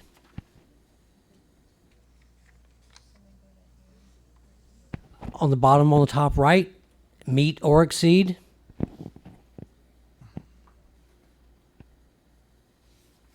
Here comes a substantive change. A, same paragraph we had in the BP. Demonstrate reliability. Scholarship as evidenced by proven effectiveness of the curriculum in raising student achievement. Same thing we had in the BP that came out of the curriculum adoption policy 6141. That's all I did to this one. Is make sure that the AR language mirrored what we had in the BP that came from the other board policy that does with curriculum adoption and development. That's all I did to this one. Exceed, and matched up the change we took in the BP that we put in the AR. And yes, ma'am, Amy. On A, we didn't put into the BP anything beyond the word achievement. So we deleted from your revisions, deleted including the research and learning theory upon which the curriculum is based. And then we put in the words that were existing in the an effective learning resource to help students achieve grade level of competency. So Can I keep it here? let's see. Because again, I'm trying to keep consistency across policies. Because when we come back to the other one, 6141, curriculum development and adoption, the language we have right here is exactly the same in that one. And so the idea with this change originally was to be consistent across policies. I don't see a problem with it necessarily. It's just we didn't have the words including and beyond there. So. Because y'all edited me up. Yeah, no, it was a compromise position. Yes, it was a compromise. So can I have this one? This one. So at least one piece of it survives intact? All right. Out to the public for the AR. Comments or questions from the public on AR 6161.1? Seeing none, back to the board. I believe we're looking for a motion to approve the first reading of BP 6161. No, that's a different policy. Okay, all right. There's a lot to do here tonight. We're Oh, trying There is an exhibit on this policy. Oh, There is. Oh, yes. Yes. okay. Yes, yes. I know. Okay, so your exhibit, sir. It's just an exhibit that outlines how we report out on the Williams Act, basically on the sufficient materials. Roger. And That's- we did not have that exhibit in our current one, but the CSBSA or CSBA recommended it. Correct. This is the one we'll come back to in a couple of weeks because it's in the first 8 weeks of the year or something, right? Correct. We'll present on this on the Yes. 28th. But we're doing it in the board policy, but we're actually doing that at the board meeting. level. Perfect. Okay. All right, so that gets us through everything on this agenda item. So now we're looking for a motion to approve 6161.1, AR, BP 6161.1, and Exhibit 6161.1. First reading. With the changes we proposed that have been edited up. Compromise changes that we proposed on the BP 6161, and then Is your microphone on? and I would move that the AR 6161, the revisions you suggested would be okay. Okay, So that's my motion. there's a motion looking for a second. I'll second. Have a second. All those in favor say aye. Aye. Unanimous. Thank you, sir. Now, let me catch up. My computer's a wreck now. What's the next one? Is it 60? Okay, we're still out of order. Or I'm still working off my modified order. B11, first, approval of first reading of proposed revision of board policy BP 6161.11, supplementary instruction materials. Stole my Rick. thunder. So, Board Policy 6161.11 provides guidelines for stakeholders on to adopt or to use supplementary instructional materials. Tonight's the first read of the proposed changes of our current policy to, again, align them with the CSBA language. This is just a BP. There is no AR or exhibit. Correct. Anybody other than me have edits here? I have two small additions. Okay, and I have just something that fits what it was talking about. So, here, I'll pass it. I don't know if I should even do it. If we don't have two different versions going around, then I think we won't be an hour into it. So this one I do have John's edits on. Oh, see, look at that. I did share. I did. Oh, Perfect. and I gave the one that I didn't have. So Would you give that Yes. over to he's Marla? purple. Yes, he's purple. I chose So something different. my proposal is to. This is hard because I gave you that copy that I had, but it's okay here. Just to say, so I just wanted to put a period after, or put the primary consideration should be, and then put the bullets there. And then this is what they are. The educational value, appropriateness, and relevance of the materials as well as the ages and maturity of the students. So that would be bullet number 1. Then number 1 would actually change to number 2. I didn't put that on your paper. Sorry, I apologize. And then it would be directly related to content standards in the course of study in which they are being used. And then 2 would be a 3. Appropriate for students' ages and maturity levels, selected to support the basic program of instruction, stimulate learning, and promote principles of good citizenship. And then 4 would be the last one. When using supplementary materials, teachers shall provide appropriate introductory and follow-up activities. Supplemental materials shall be not supplant the use of basic texts or teaching activities. And then keep the last line. They must be used within legal copyright limits and guidelines. Here you go. You can have that now. You know, I'm looking for. So that was my suggestion. I liked how these were written. I liked that it was directly related to the content standards, the course of study. It's appropriate for the students' ages and maturity levels, and the teachers could use supplementary materials with it. So that was my only change, was to just change to B. I'd take out, Okay, the one thing you mentioned, because I went looking for it, because it's already said at the top, yeah? current curriculum objectives and academic standards and shall supplement and not supplant the use of board adopted materials. Right. So that's back at the top, right? Wait, where is that? Very first paragraph. Okay, wait a minute. Appropriate materials in that paragraph? Wait a minute, where is it? No, you're on a different one. You did number I'm 3 at on the bottom. B. You were at the bottom. I'm just saying it's at the top Oh, okay. already. Wait a minute. It's in the opening paragraph, and I'm just sort of saying that it's already there. Okay, I highlighted it. This tells you how many times I read these this weekend. Page before, you mean? I still don't see where you are. Very first paragraph. Yeah, it says shall supplement and Not Oh, supplant. you're right. Okay, I see it. Okay.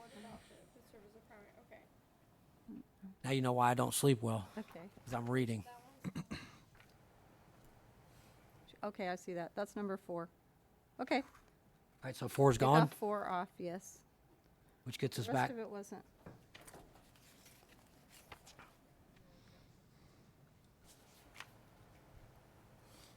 I like that it stuck with the content standards and it was appropriate for the students' ages. And maturity levels. Okay, and that last part that you have here that you wanted is in the copyright materials and federal, it's it. already in that part up above. So we don't need it where you have it. Okay, all deleted. right. Okay, so it's up there too. I can't tell where it is because it's But, on my yeah, I know. screen. I know. And I've Okay, so read that gets through rid of which these. number? I don't know. These are really hard to review They without are. hard copy. I know. That's why I use the hard copy, but I still It's hard to tell where we're at. pages.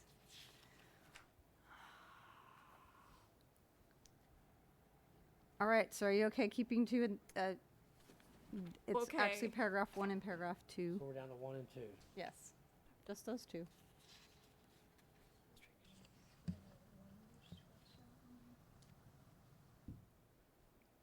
Hang on 1 second. Let me find that. It's in here. Is it? All right. Hang on a second. I think one is in If I can there, find isn't it. it? Looking for one, I just have Content to. review experts process. And is consistent with your.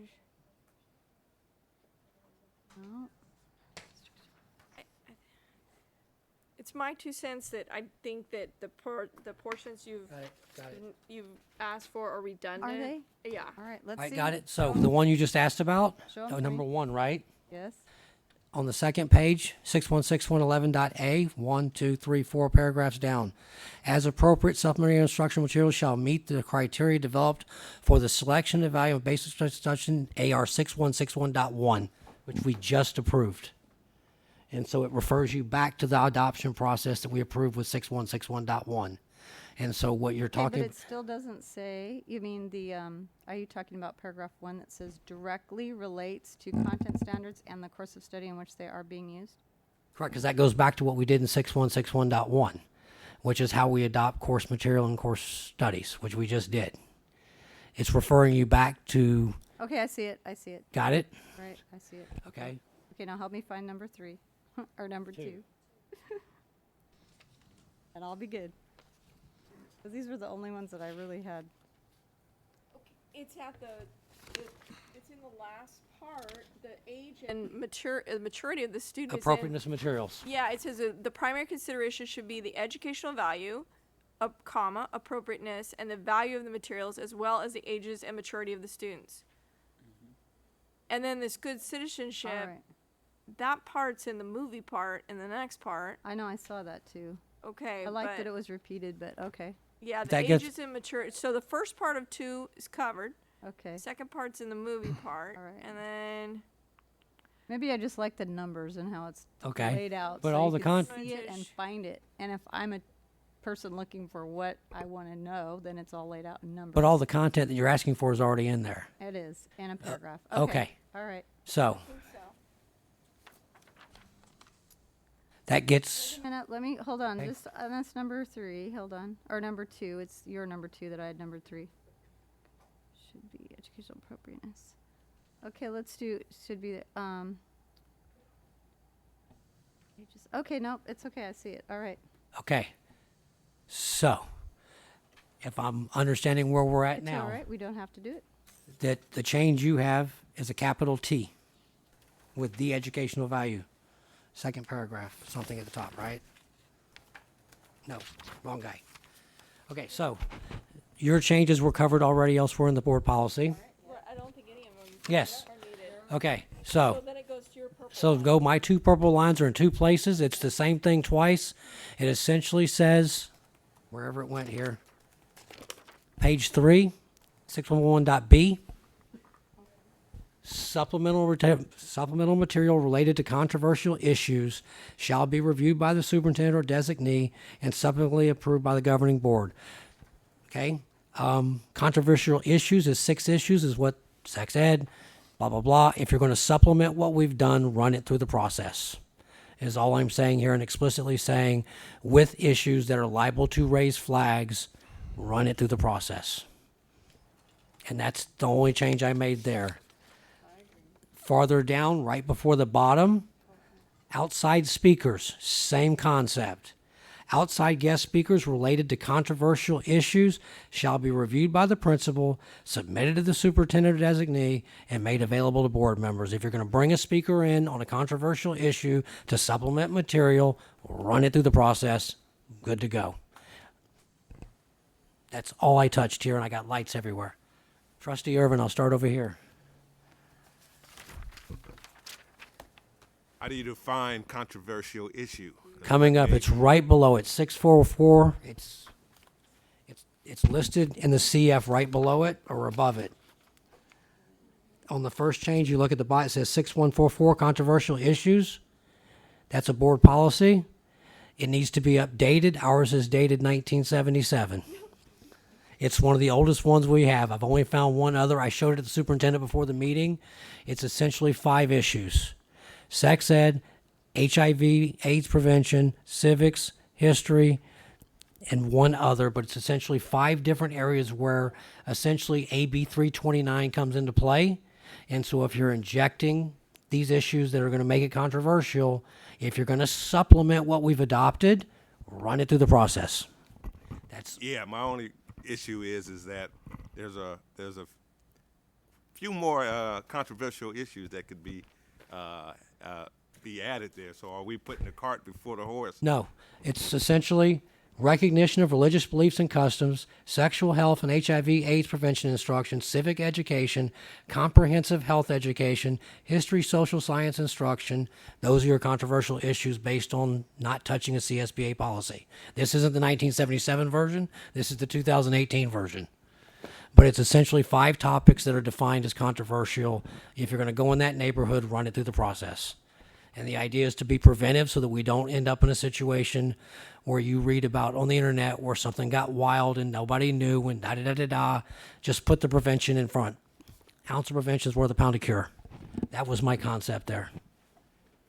Does that make sense? Or are you trying to add more issues? Well, I'm not trying to add more issues. I don't need to. It's already, society has added those issues. Correct, and we can certainly pick that up when we get to that policy.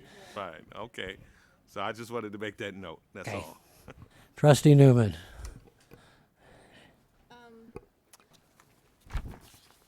Okay, I think the controversial issues, being that it's defined, we're going to define it in a new board policy, I think that's okay. And I think that the supplemental material related to controversial issues shall be reviewed by the superintendent. My issue is perhaps that it needs to be approved by the board. It says that in there too. Well, I'm not. I know. I'm wondering whether we need to go that far or not. Only because if you go back to Cindy's comments originally about looking at it, this policy refers you back to the adoption selection process 6161.1 that we just did a few minutes ago. This is going to refer you back. I'm just explicitly saying make sure that if you hit these issues that it runs through the process. I'm in prevention mode here. Should it go to the superintendent and the board, or just the superintendent? That would be kind of my question.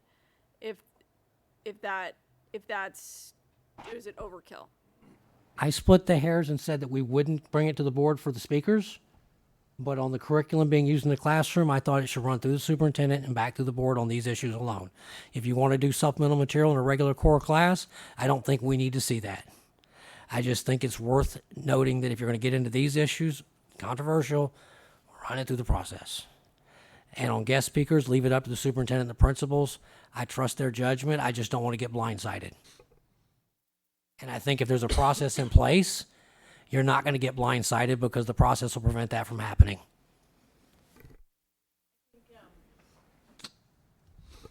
I think if we're talking about having all speakers be approved by the board, that's deep in the weeds. Yeah, I said no to that. I don't think that's what she's Gotta asking be about. appointed principals. No, Actually, she's- it would be principals and then superintendent Correct. and designee. Correct. The principals are the ones that can make those decisions. I think Trust Amy was asking about the material. I just I wanted thought to it was highlight that I testing. separated those two issues because I see that there is a difference. In that case, defer to you and the principals, trust your judgment, run with it. If it's actual material that's being used in the classroom to teach with, run it through the process. Only for those specific issues that may send red sirens flying.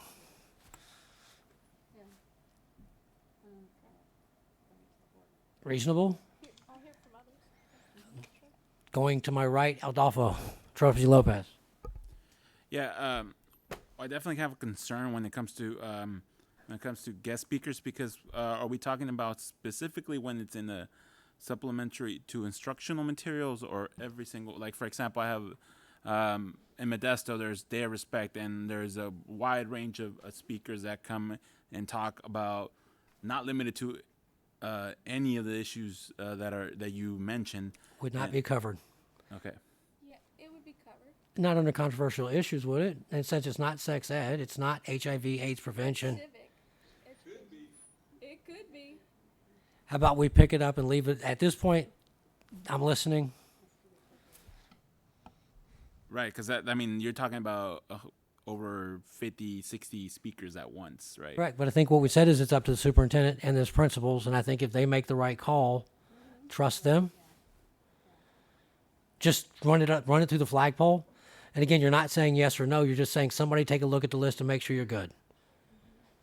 I mean, I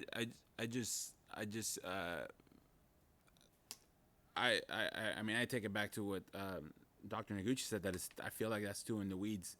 I think that tops principle, but I mean, if we're going to be doing that for every, I mean, that's why I wanted to know, was it just exclusive to instructional? That was the intent. That was the intent. Okay. There is a separate policy sitting out there for big, what do they call them? Presentations, group presentations. I don't know, it's late. There's a separate policy for what you're talking about, and we don't have it, and I'm not looking at it because it's deep in the weeds. All I was looking at was just what's going on in the classrooms, not what you're talking about, which would be gymnasium, full-blown auditorium presentations. No, Day of Respect is in the classroom, and so it's speakers that come in and circulate throughout the entire site for a day, and well, at Modesto High, and while the speakers are screened and the list is determined, what they're going to say is, well, they're talking about their own personal experience, so it could be wildly variant, period to period. So it's a great program. I'd hate to think that this policy would inhibit it. Could we explicitly state here that we're not trying to inhibit that what the intent of the board is just to make sure that somebody runs the process and that we don't end up getting surprised? I don't think there's a surprise with Day of Respect. I think the intent of this is that somebody rolls through the door and gets off center, and now we're in the news. But I think even with this, Manning has vetted the folks that are going to be on his site. So let's take that day. The Day of Respect is what you're referring to. He's following, if this was added in there, he's following that because he's not going to have somebody on his site that is going to significantly blow things up. Now, are things on the edge? I think that's the purpose and the point, and it has been going on for many, many years, and it's been successful if I'm understanding it correctly. Yes. But at some point, he's vetted it. So if something happens and it comes to the board, ultimately that's the conversation with the principal at that school site, and ultimately myself if I know that that's what's going on there, or Brad Godot or whomever. So. Right, and I just wanted to ensure that that we weren't affecting something that wasn't what's outside of. It's in the classroom definitely because they come out to the classroom, but it's outside of the classroom instruction, right? And I wouldn't want events like that to get affected by it. So that's why I was bringing it up. But if there's that distinction that that's a story for another day, then we'll tackle that then. And we're specifically talking about instruction or supplementing instruction with speakers. Correct. That was my interpretation of the policy. Great. Trustee Irvin.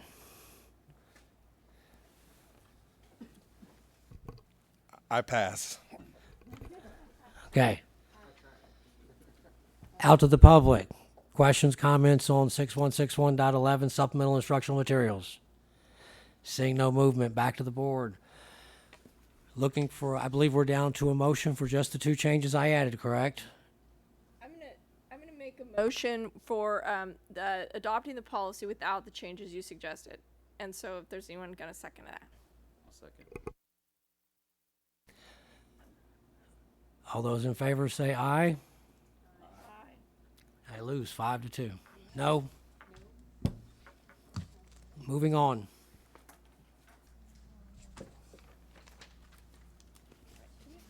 Yes.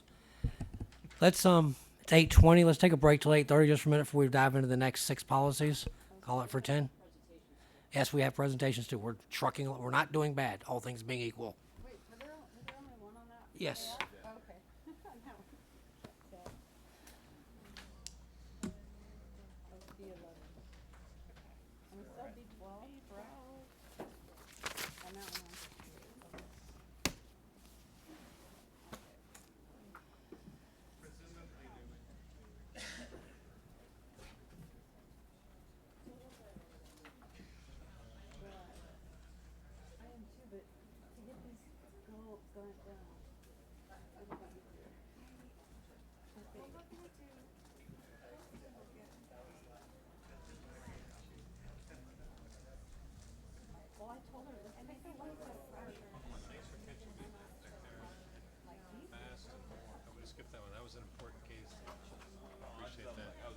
Interested. I'm like, when exactly did she come like that, or did she have that happen?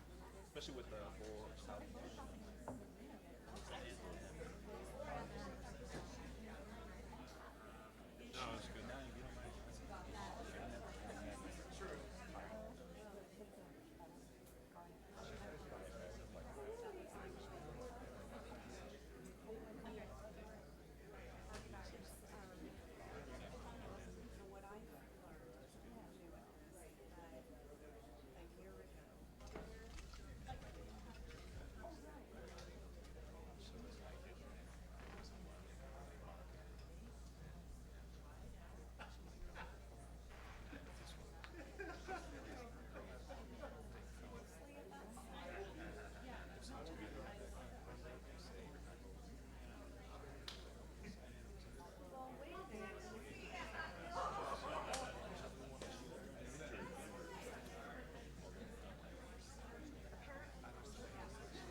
Oh, were you already there? Okay.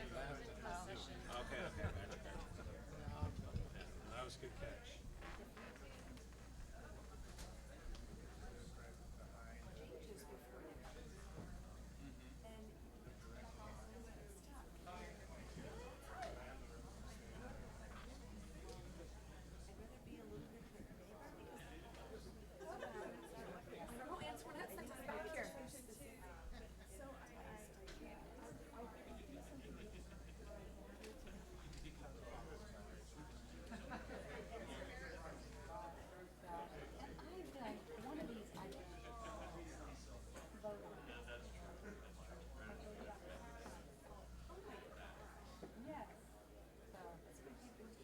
And that's besides the other 6 that went into second that I voted on.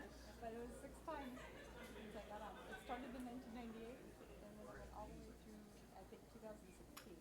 I was like, oh my gosh. And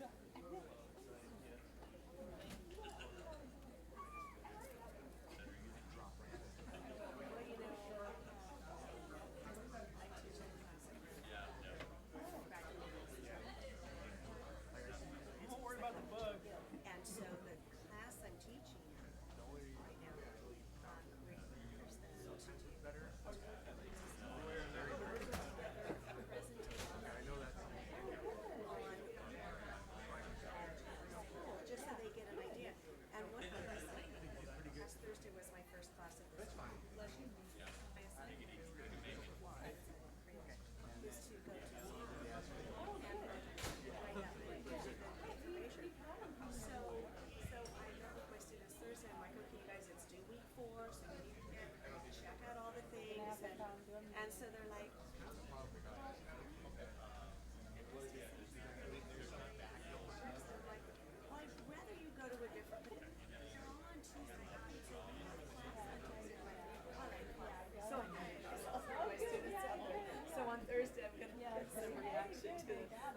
guys. So now you've seen an exciting board meeting. That's right. I told him to stay, like, I wanted him to get through at least an hour to an hour and a half, and I said, then you can go. Yeah, there you go. That's pretty good. I think I see red. Yeah, I was thinking.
in here. Last second, based on tonight's game? Yeah. The last second. Oh, really? Literally.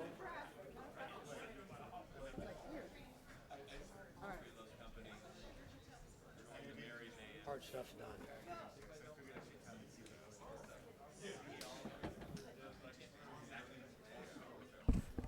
All right, 1, 2, 3, 4. You okay? I'm trying to move. I am. I swear I am. He does. He's got to catch a plane. Tonight? You're doing a red eye tonight? Where to? Oh, fun. What are you doing? Yeah, I hope it's okay. I would be. All right. Okay. And then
I believe we're down to B4D.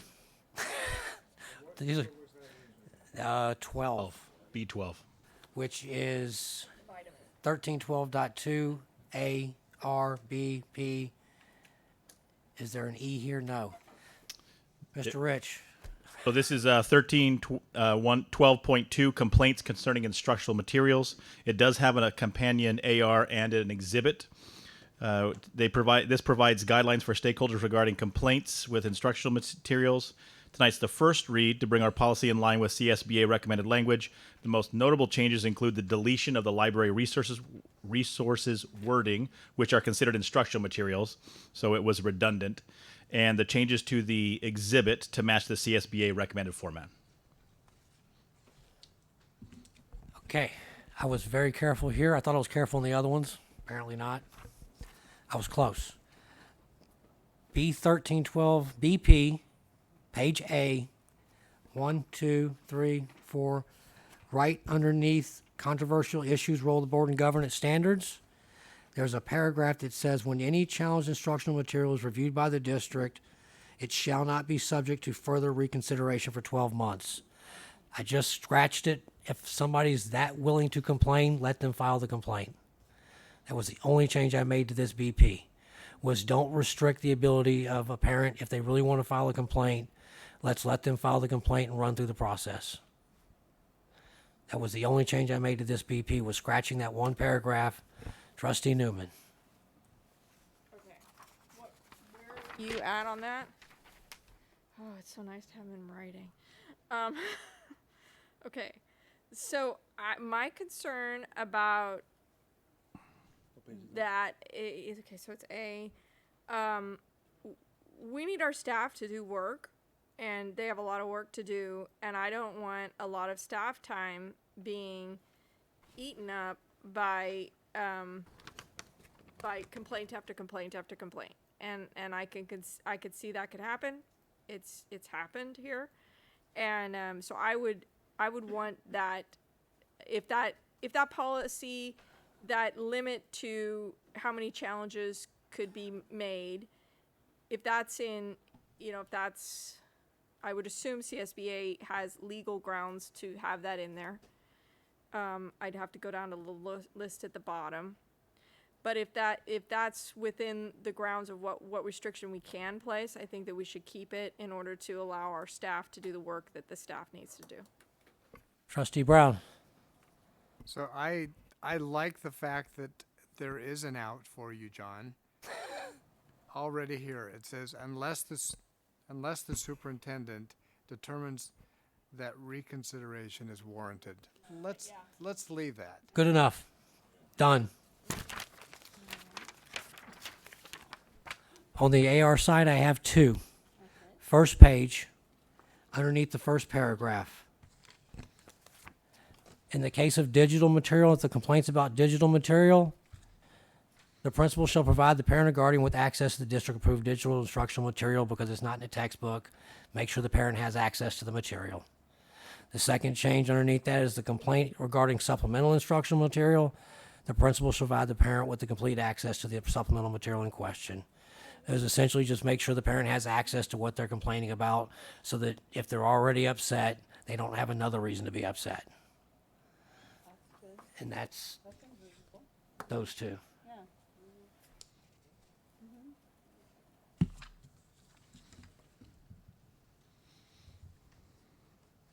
Regarding, okay.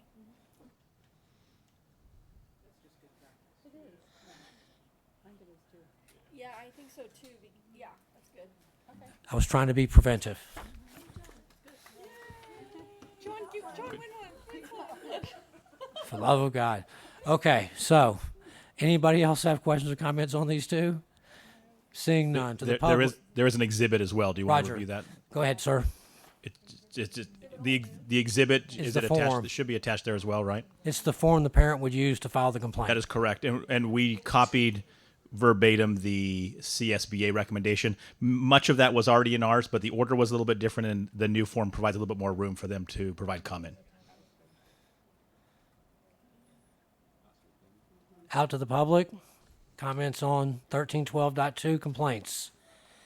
I'm back to the board for comments. Trustee Newman. On the complaint form, maybe given what John's, I think that's good practice, is maybe we add a line that the material was provided to the parent. So I'm on page 2 of 2, and it says for district use, request received by, and then title, action taken. And then we could put a little line there of when the material was provided to the parent, so we have documentation of when the material was provided. So it coincides with what he was saying. That's fine. That way, we do it, we say we're going to do it, and here we noted we did it.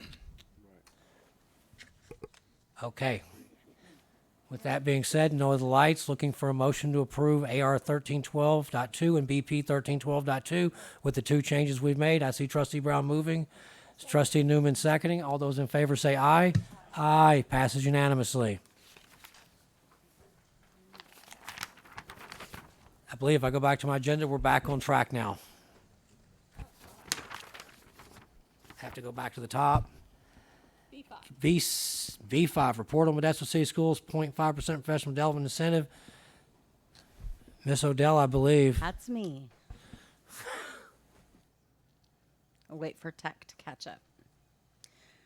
Thank you. And I've got the clicker this time. Okay. Well, good evening again, Board President Walker and Board of Trustees, Superintendent Dr. Noguchi, and my esteemed guests out in the field here. Tonight, I'm going to present to you a report just to share with you an update of how our 0.5 professional development compensation initiative is going. And it's going very well.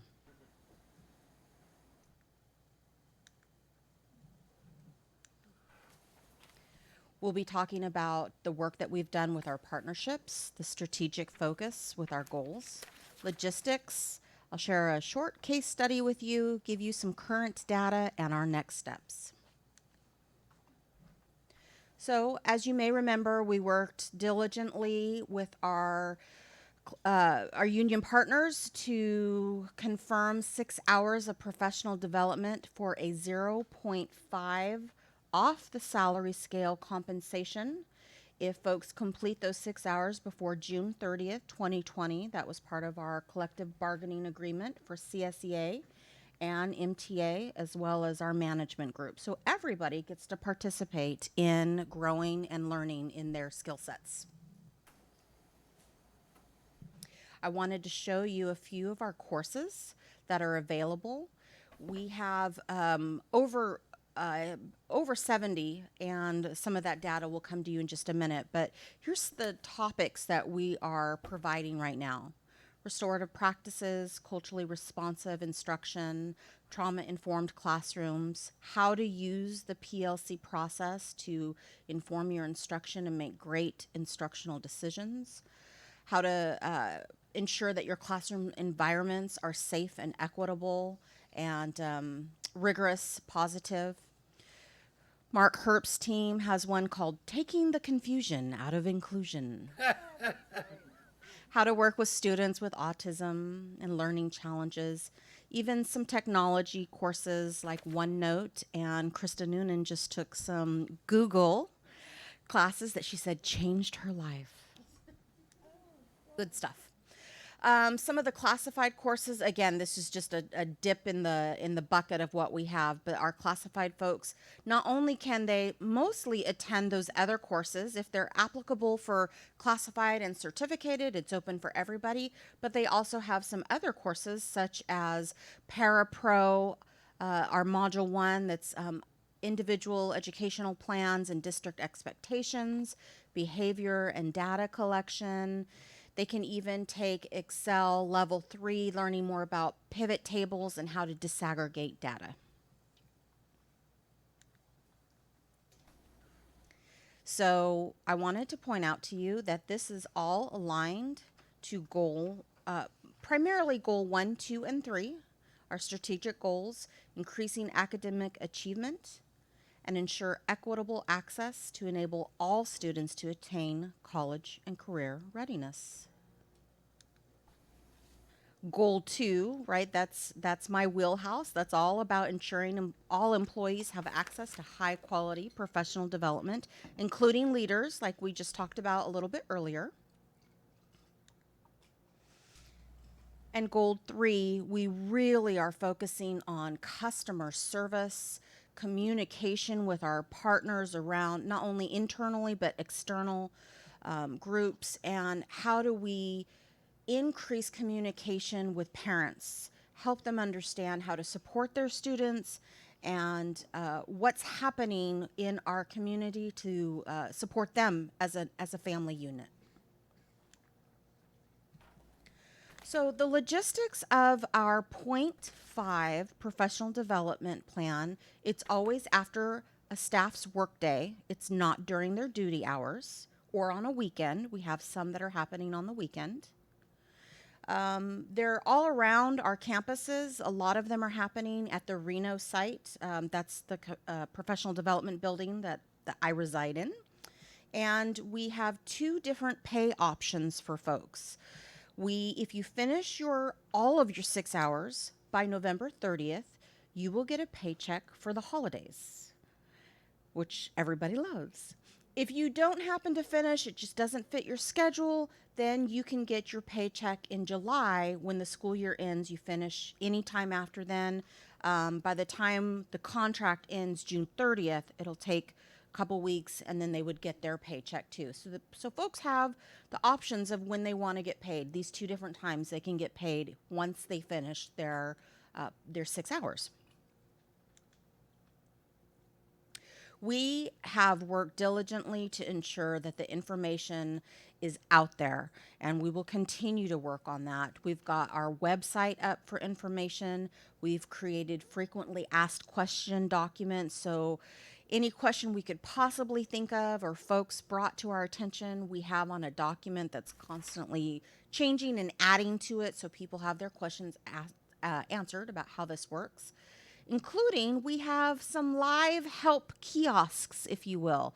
We have 5 different computer stations around the school district in case you need help signing up, or some folks don't have a laptop. It wasn't required as part of their job responsibilities.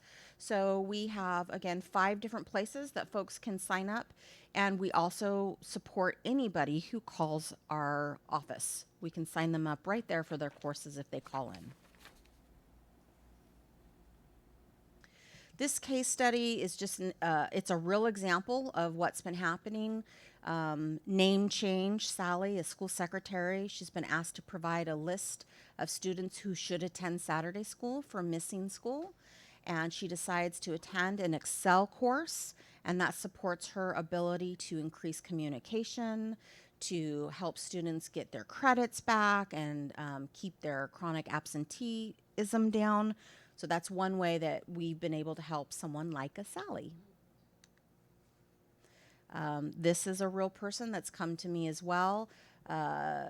Mickey has 24 students in his 4th grade class. 9 are currently English learners, and they've just been reclassified, and he's going to take our Super Saturday, which focuses on English learners. So those are some ways that we're supporting someone who has English learners in their classroom and wants more support.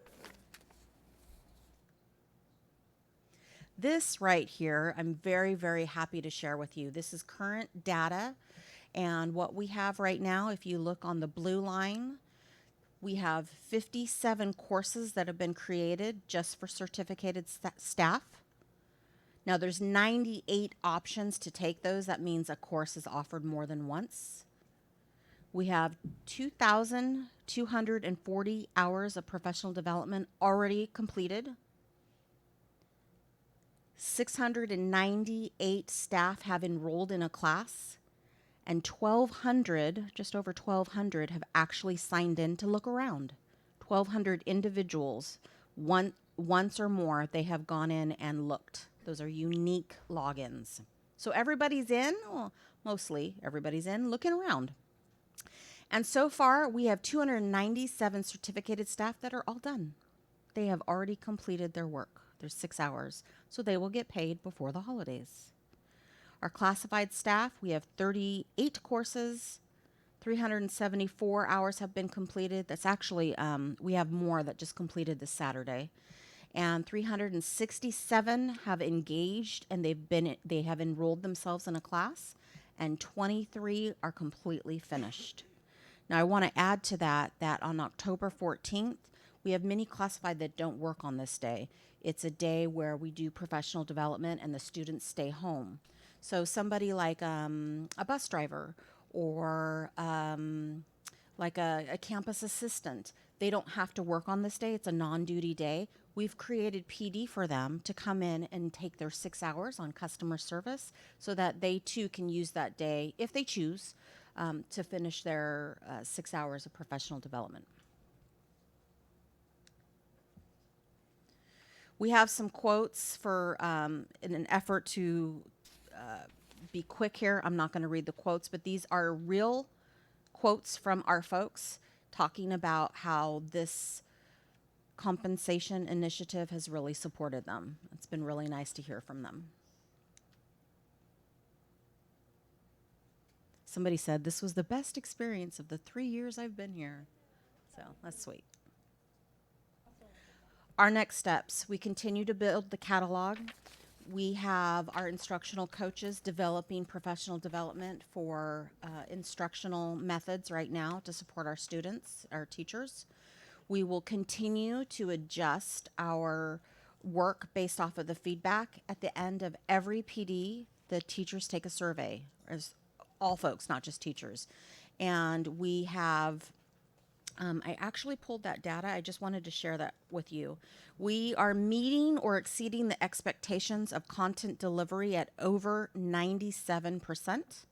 We are meeting or exceeding the way that the presenter actually presents the information by 98.19%. So we get in the data, we ask them certain questions. It's the exact same survey. How are we doing? Did the content meet your needs? The logistics of the room and the technology and the air conditioner, are we meeting your needs? And how is the presenter doing, making sure that they've used strategies that really help internalize your learning? And we have over 96% in all of those categories. And we'll bring forward another update for you after we finish that winter first semester to show you how many people have completed and received their holiday pay. And we'll keep going. Okay. Do you have any questions for me? All right, thank you for that report. I'm not sure whose light went on first. I'll go Charlene, Dr. West. Thank you for that. I have just a couple of quick questions. Who's teaching these classes? We have a whole cadre of folks. Mark's team for special ed, they're doing a lot. Russ's team for technology. We have the English learner group. My folks are teaching. The instructional coaches soon will be teaching. Management is teaching. Chris Atwell, he's doing a lot of work in nutrition services. So everybody's teaching. Are teachers teaching as well? We haven't gone to ask, other than instructional coaches, we haven't asked the teachers to create that. We want them to keep their focus on their classroom. I just think we have a lot of really qualified teachers that maybe could share some expertise as well. And how long are the classes? Are they 1 hour, 2 hours? Can you do a 6-hour class on a Saturday all at once? That's a good question. They're all in bundles of 2 hours. Just the sheer mass of calculation of numbers and the hours that we have to complete. So each course is either 2, 4, or 6 hours. So the afternoon classes after a work day, after class, would be the 2 hours, and then Saturdays or any of these interim winter breaks, they could take a whole day and get it done in 1 day. Okay, thank you. Yeah, you're welcome. Trustee Irvin.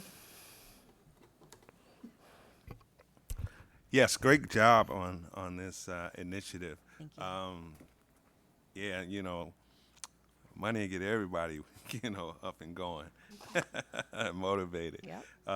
But it's, not only the money aspect, but the actual knowledge aspect that they're going to get from it is going to benefit them, our students, and us as a district as a whole. So I really commend you on that, the superintendent and associate superintendent, on putting this together. One of my questions was, how do we get more classified staff engaged? As I'm looking at the data and the numbers and things like that, I see certificated staff are really starting to get engaged in this process, and I know it's going to even get more engaged. But I know from a classified perspective is that they're not used to being offered opportunities like this as a whole, and so it may be a little, trepidation about pursuing something like this, or not being confident in themselves to partake in some trainings or staff development. So I wanted to know if there's a strategy to try to outreach and to get more classified staff to be engaged in the staff development process. We have. Thank you for asking that. What we noticed was a request for Saturday courses. And most supervisors in classified said, my folks need to come on a Saturday. So we pivoted really quickly, and this Saturday was our first Saturday that we've offered. And we actually have the next 6 Saturdays we have booked now, and many of them classified can participate. And again, complete the 6 hours on Saturday. They don't have to keep coming back. But it took us a little bit of time to prepare the 6 hours and get folks that are willing to teach it during that time, and we got that all taken care of. So we just pivoted to now start those courses and get those folks going. Okay. So when I come back, I expect that we'll see a great number above what you see right now. Okay. And just another thing, I know this is, financially driven, and I wanted to know, is there any future plans to seek grants and other, resources to help keep this, going on a ongoing basis for some years to come down the road? Part of supplemental concentration, really part of the intent of supplemental concentration is to work on building the capacity of teachers to provide supports for children. So through our supplemental concentration funds, if it lends itself through, again, this is a negotiated item, certainly that would be something within our interest, moving that forward, assuming the budget can support that. Okay, cool. And last thing, is the classes open up to board members, so Come on down anytime. Okay. because I don't want the learning curve, that we get too far behind the learning curve with all this staff development going on. Mark says that he's going to add you into his classes. Okay. Yeah, I'll give you the catalog, give you full access to the catalog. You can see what we're offering and when, and you can search and shop for classes too. Thank you. You're welcome. Yes. Yes. Trustee Lopez. Now, like in any school, is there any overachievers? Anyone that wants to come back past the 6 hours? Oh, yes. Great. And so We have someone right here that's taken 12 hours already. Yeah, okay, she's signed up. Actually, we do. We have quite a few, and what I get that question quite a bit, and that's in our FAQ, frequently asked questions. What if I want to take more? Come take more, but I only have so much money. It's always open for our folks. They can come anytime that there's room. But again, part of the collective bargaining agreement, we only have so much money that we can keep paying. Right now, I mean, I would imagine there's some people that just want to learn, right? And that they have the. I was mainly asking for the ability that they can come back, Absolutely. right, and take more classes. Thanks. Thank you. All right. I don't see any other questions out to the public for comments or questions on professional development. Back to the board for comments. Trustee Newman. Thanks for your efforts in doing this.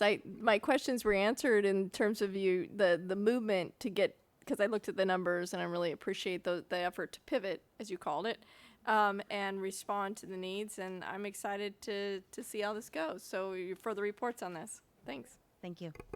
I think my follow-up comment's very similar in the sense that everything was in the report that you really wanted to see where we're at. It's a new process.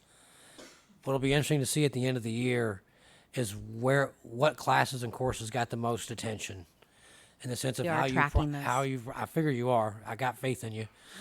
I do. Is where it sorts out and where you see the most sort of input and feedback and so forth and so on. And that'll take a bit, but you're clearly tracking it, and great job by everybody. Glad to see that folks are getting engaged and involved. And I love the customer service part of it. Thank you. This is a report. Nobody has to vote. With that being said, thank you. Moves us to B6, report on summer school 2019. Steve Hurst, Christy Allen, Christina Romero. I have a whole fleet of folks that we made wait, and I apologize. I do.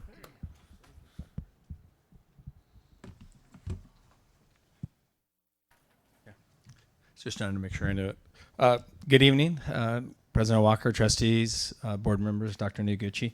My name is Steve Hurst, Director of Student Support Services. Along with me tonight to present are Dr. Christy Allen and excuse me, and Christine Romero from Special Education.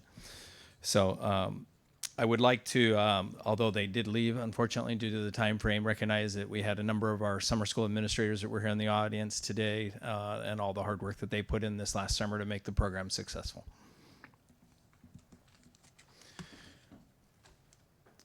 So our purpose here today is to provide a report on the district's 2019 summer school programs, to provide next steps to increase the effectiveness of our programs, and to answer any questions that you might have today.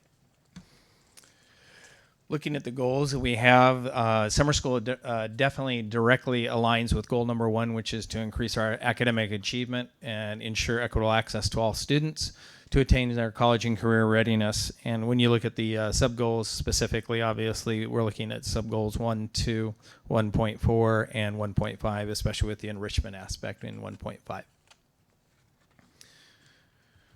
Purpose of our summer school is to extend the school year in order to provide enrichment and academic supports for students. Obviously, this is a great opportunity for many of our students that over the summer would not have this opportunity without this. And for those that need remediation, it obviously helps them to help move towards grade level standards. Quick overview of summer school for this last year. And summer school is funded through LCAP dollars and categorical dollars. The majority is coming through the LCAP, supplemental through the categorical. This year, summer school started June 6th and was ended on July 2nd. Let's go to the 22nd. The summer school teachers would have died if we'd done that. But Maybe next year, who knows? It does include 19 instructional days. The extended school year, which is a special education, does require 20 days, so they go 1 day additional. Each of the teachers has a work day, and this year for the elementary school teachers, there was 1 day of professional development prior to the start of summer school.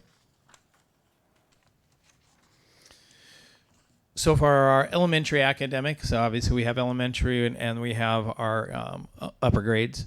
We had in K3 grades and 4 through 6 grades from Title I sites, we have them participating in academic remediation. This year, 1,115 students did attend, a little bit down from last year where we had 1,149. We've seen basically a trend of slightly up, slightly down. We haven't seen a major change in that. Our focus is English language arts and math. And for the English language arts curriculum, we're using phonics for reading and rewards in this area to increase reading competency and reading fluency. All of the students were given a pretest, and this year for the first time we gave the pretest early enough that we could actually adjust the classes to levelize a little bit more in the instruction than we have in the past, whereas it was always given like the first day of instruction. And you can look at the results there that 93% of our students in English language arts had an increase in their pre and post assessments compared to last year at 84%. So I think a lot of that was directly related to how we were able to place the students. For math, we are using the Engage New York curriculum to address the students' needs in math and the standards in math. And again, doing pre and post, 94% this year showed growth in math compared to 88% last year. And again, I think that was just a matter of identifying and doing a much better job of putting students into the right groupings. Each of the classes, kindergarten through 6th, was also provided with an interactive opportunity in science through the Great Valley Teachers Traveling Program. Science lessons provided the opportunities to engage in a lot of different lessons and also allowed them to use writing across the curriculum separate from the math and language arts.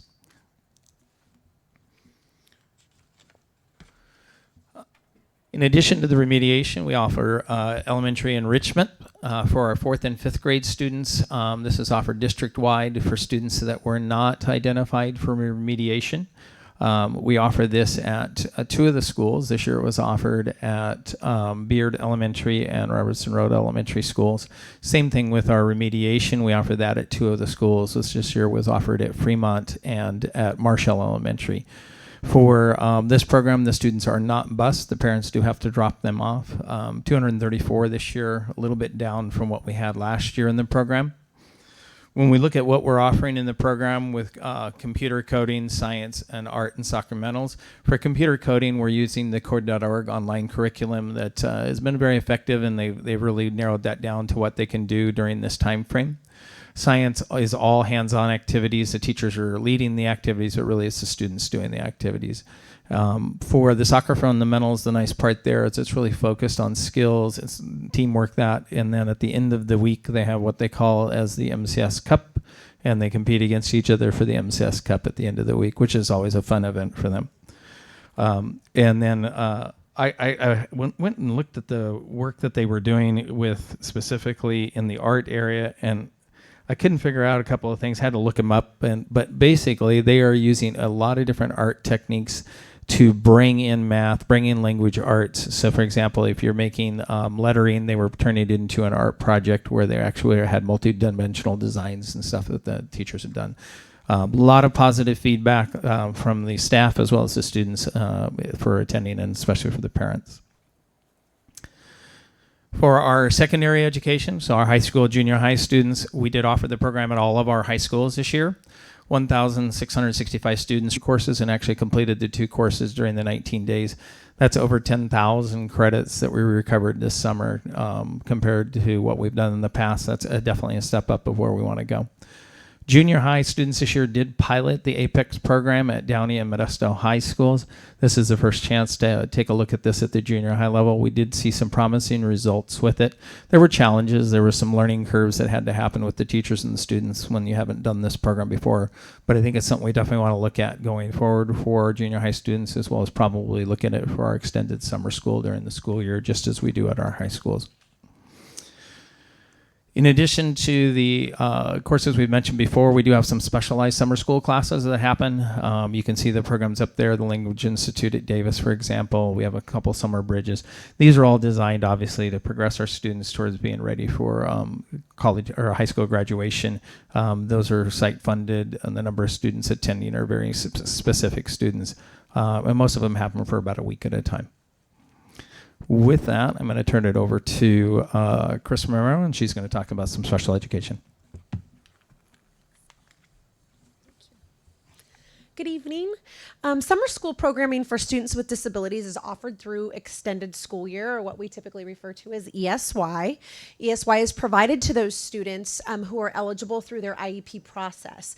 And it ranges from a variety of courses, classes, and individual services that we provide for those students that provide them with the opportunity to prevent regression during the summer months and to maintain their skills that they've developed throughout the course of the school year. This past year, our ESY programming was held at Garrison for our preschool and elementary age students. There we provided a variety of classes from our autism program to orientation and mobility, deaf and hard of hearing services for our students with hearing impairments, as well as travel training and a variety of other services as were appropriate for the students that we served. The high school program was provided at Bayer High, and we also served students in our transitions program, which is our 18 to 22-year-old population of students with disabilities throughout the community, both through community-based instruction, again, travel training, and some of those more specific services. If you'll look at the numbers that we have up, on our slide up there, basically our numbers decreased a bit this year in ESY. However, because it's a recommendation-based program and students have to be eligible for it based on their IEP team discussion, we don't necessarily really compare year to year, and it's not our goal to increase those necessarily. Moving forward, I'm going to have Dr. Allen come up, and she's going to talk about ESY for the secondary and credit recovery.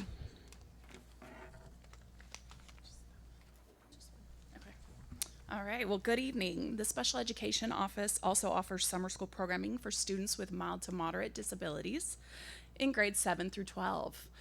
The purpose of this programming is to ensure that our students have the opportunity to make up credits that they may have failed over the course of their secondary experience. This year we offered credit recovery at Davis High School, and like general education, the credit recovery classes were in session a total of 19 days and offered both a morning and an afternoon session. This year we had 28 students earn at least credits in at least one course. So our next steps moving forward, obviously like Chris Romero said, extended school year is decided by the IEP team.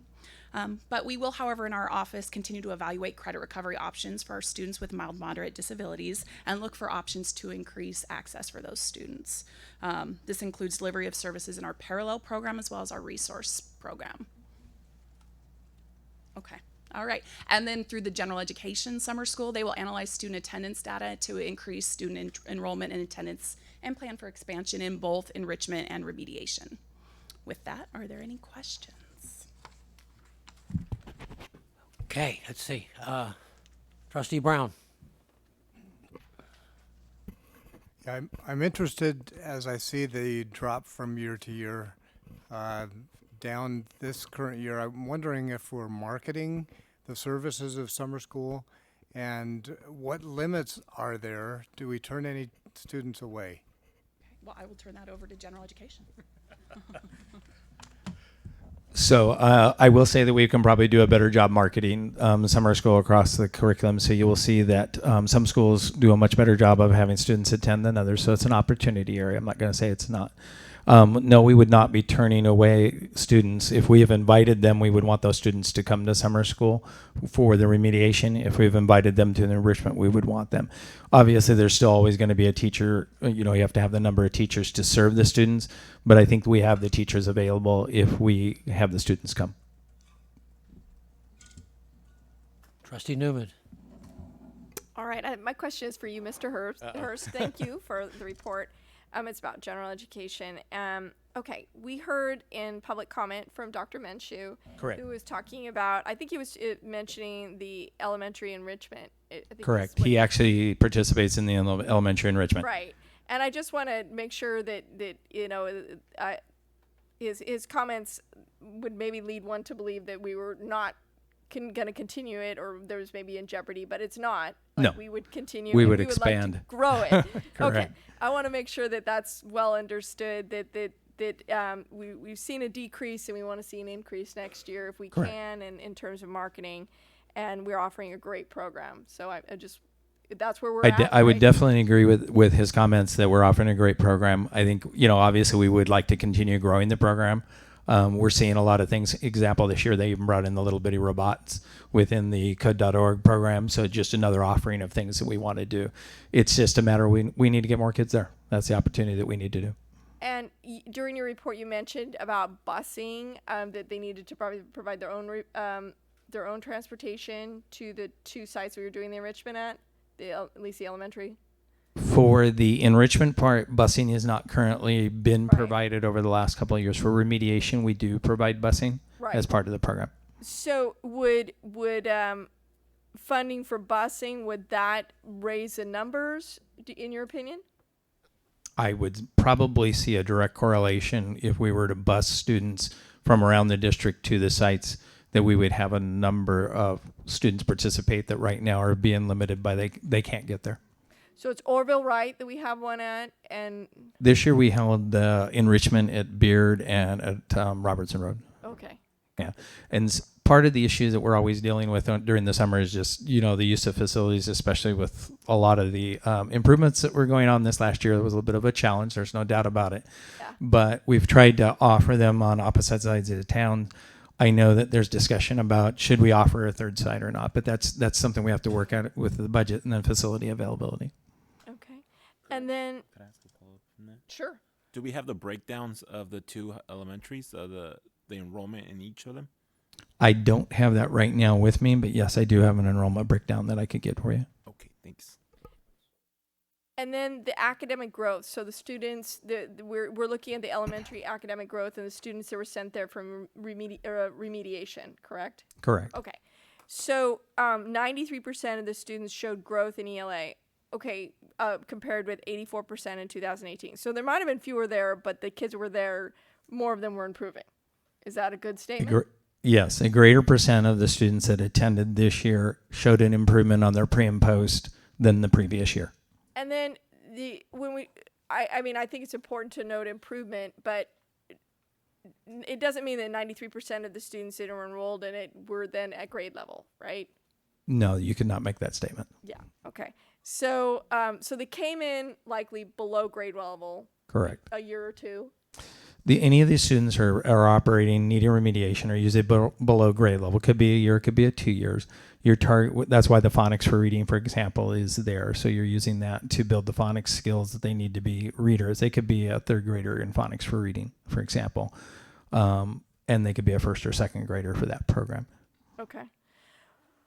I think I just wanted to make sure I'm reading those numbers right. So they may not have gotten to grade level, but they improved from where they were.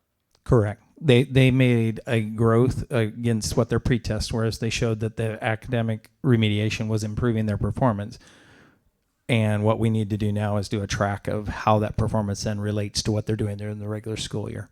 And when we get these students in need of remediation, and this is a big deal to me, because I think that this is something that where our students in poverty, which are many of our students, this is where the summer months are a real disadvantage to them. So are we providing them with any tools to use for the remainder of the summer? I mean, we only have them for those 20 days, but for the rest of the summer, are we providing them with any tools to continue to remediate their deficit there?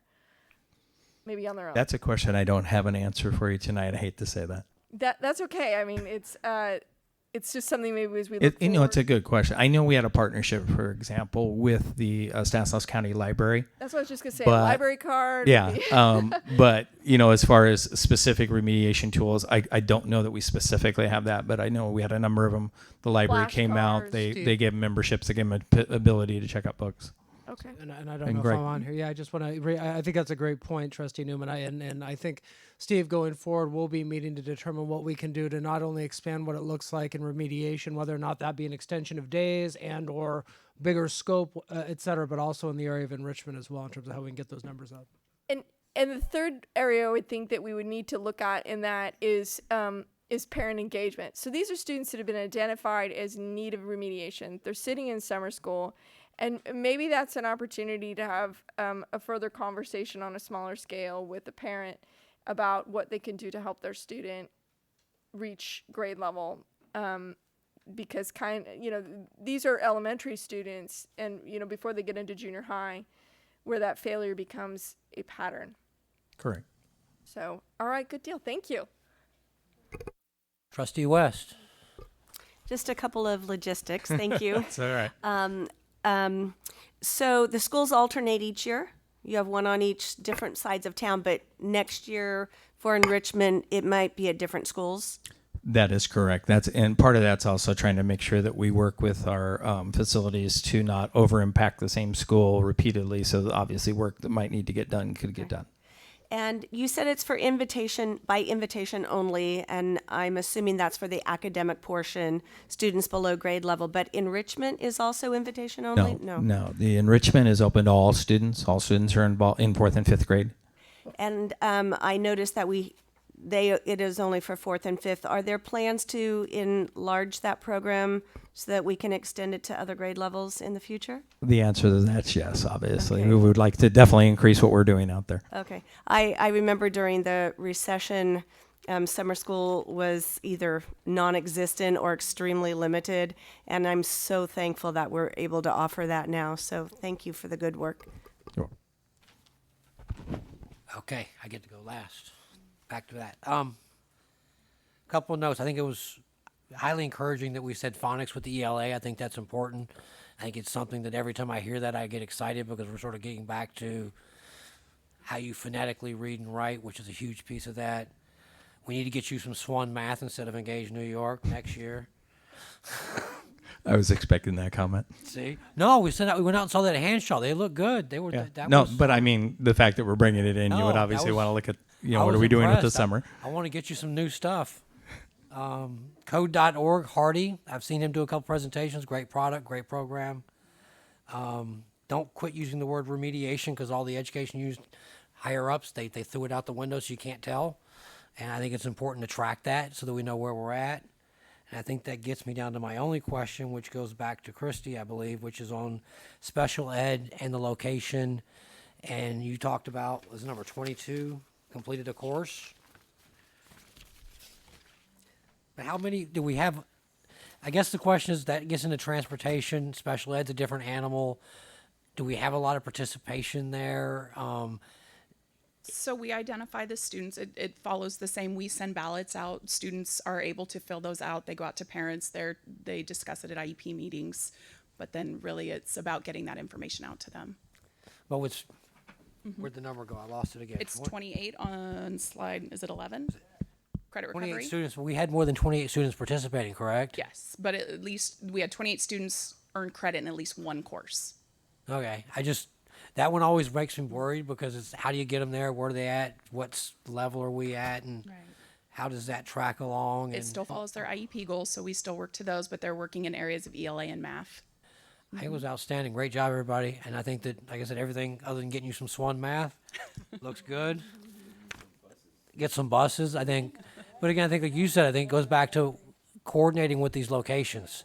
Because if we're out building and painting and working on grounds, then that's going to limit some of what we can do there. And so that gets a coordination thing going. But I think it's all good stuff. Great job, everybody, and thank you for the report.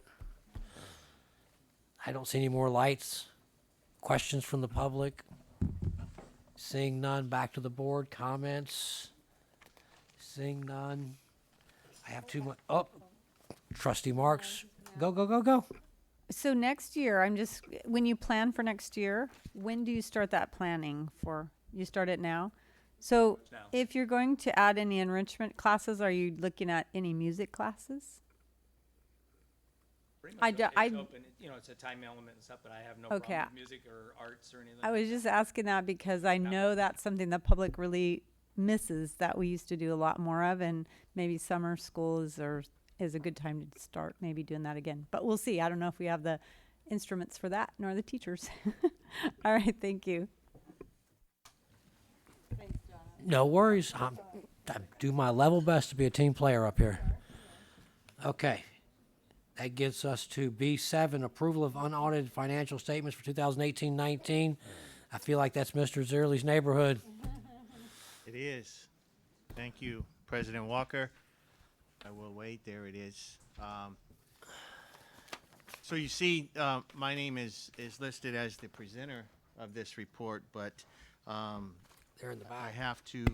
I have to recognize Michelle Price, Senior Director, and her team, Jennifer Garcia and Kim Kamstra, who's in the audience, for being responsible for this. You don't want me being the ones to complete this report, but I'm glad to present it tonight to the board and to the public. So the purpose of the presentation is to provide the details around the district's 2018-19 unaudited actuals financial report.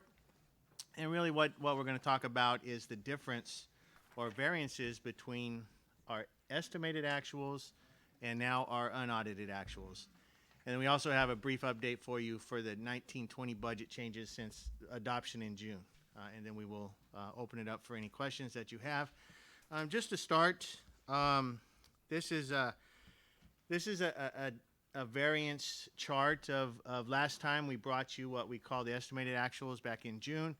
And now the unaudited actuals here in September. And just one thing I want to point out.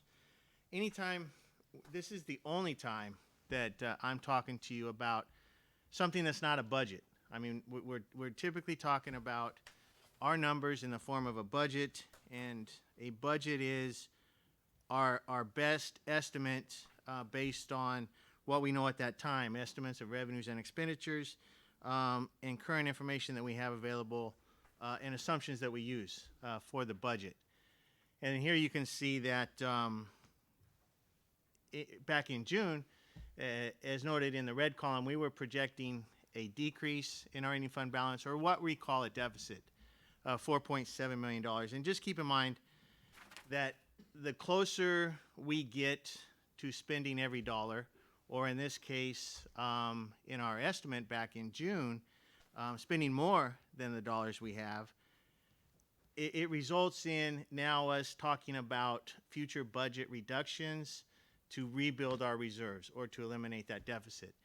We had begun to have that conversation, and we will continue to have that conversation because we still have a projected deficit in our 19-20. In our current budget, we still have a projected deficit. And just to kind of give you, go back a year or so ago, or a year ago, at this particular meeting when we asked you to look at our 17-18 unaudited actuals, in our estimated actuals for last year, we were projecting a $5.6 million, $11.4 million deficit. It ended up being $5.6 million. So that was an improvement of $5.8 million last year at this time. So we like to see an improvement. That's good. But we also have to be able to explain why it's better or why our assumptions were off. And that's what we're going to talk about tonight. So you see here, we have projected a $4.7 million deficit. This is on our unrestricted resources because these are dollars we have control over. And we actually have a $13.8 million budget surplus. That's a difference of $18.5 million. That sounds like a lot of money. And it is, but when you put it in our, just put it as a percentage, we have about a $315 million expenditure budget for our unrestricteds. So that's about a 5.9% variance to the good. It's a positive variance. So we did better than what we thought we were going to do at our last budget update. And we'll talk about the reasons why on the next slide. So the first thing we look at is our revenues. And you can see here we had projected $323.5 million, the last update we had. And we actually came in at $328.5 million. That's a positive variance of $5 million. Keep in mind that when we're talking about our budget, we have thousands of line items, thousands of individual line items. that make up our revenues and make up our expenditures. When we close the book, each of those individual line items can move up or down depending on what it's for. And so this is the sum of all of those individual line items for revenue is shown here. And we had $1.2 million more right now than we had estimated back in early June. And that's because what's changed? Well, now we have our final ADA numbers or what we call our annual ADA numbers for 18-19. It was better than we had projected at P2. And so that results in another $1 million that we now have on the revenue side. Unrestricted lottery, this is one that we're really, we wait until we get the dollars from the state to see what they're actually going to be. We budget conservatively. We typically see about $600,000 to $800,000 more just because we budget conservative. I'd rather come to you and say we have more lottery than we anticipated than to say, oops, we were down by $500,000. The next two are new for this year. Interest income and investment gains, and this may have something to do with the economy that we're currently in, both at the state level and at the federal level. The $1.1 million in interest income. If you go back to 2017, we had about 0.98%. That was our percentage that we earned. Last year it was 1.64%, and this year it's 2.19%. So we've seen increases, modest increases in our interest income or interest percentage earned, and we budget conservatively again. And so when you see a 0.5% difference between last year and this year, you can see the result of what that means just on our interest income. So we budget conservatively until we actually see the dollars that come in. This year it was $1.1 million more. Investment gains, the same thing.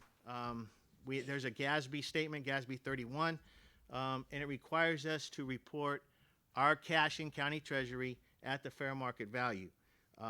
Last year to this year, we had a 0.97% increase from 17 to 18.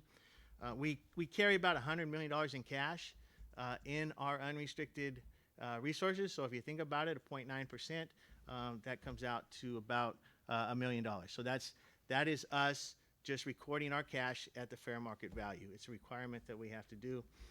Then we have some rebates and refunds. So overall, we have about $5 million more of revenue than we had projected, and those are the reasons why. And then we get to our expenses, our unrestricted general fund expenses, and we had projected about $279 million, and we spent $268.7 million. That's a positive, even though you see it in brackets there. That means we spent less, but it's a positive variance of 3.71%. So again, $10 million seems like a lot of money. It is, but when you think about it in $300 million, it's about 3.71% variance. And why do we have those? We've got salaries and benefits, $5.1 million, materials and supplies, $2.4 million, services and operating expenditures. This would be anything from utilities to services to insurance. So that's $3.2 million, and then the other minor changes. Again, that's $10 million positive, meaning we didn't spend it when we had estimated that we were going to spend it back in last year. Also, when we look at that, I wanted to kind of break down that $10 million a little bit more, because to some people, that seems like it's too large of a variance. Some people might accuse us of hiding money in our budget, or we just may have poor controls over how we estimate our budget. So half of that $10 million is attributable to supplemental concentration grant funds. Now, I just want to point out, and I apologize if you notice the numbers down below. If you started to add those up, that's more than $5.2 million. So just let me make some corrections here. It's $2.5 million for salaries and benefits on the supplemental concentration grant side, $1.5 million for materials and supplies, and $1.3 million for services and operating expenses.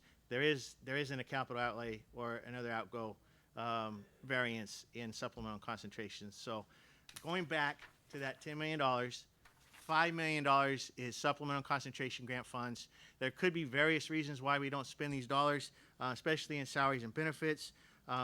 We budget vacancies for the whole year. We may have had some late start to some people that didn't get implemented for the whole year. We may have some that didn't get hired at all. So when we do our budget, we budget 100% for the whole year.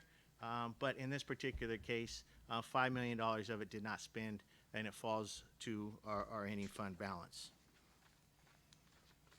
One other item I just want to point out is other sources and uses. It's part of our expenditure side of the budget. We had estimated $49.2 million. It actually came in just shy of $46 million. Again, a positive variance of $3.2 million.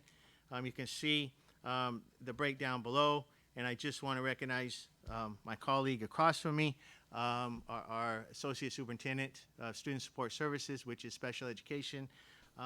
We had $2.8 million less spent in special education than we had projected.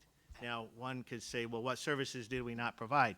We're providing all the services that we're required to provide for our special needs pupils, our students with IEPs, but it was $2.8 million less.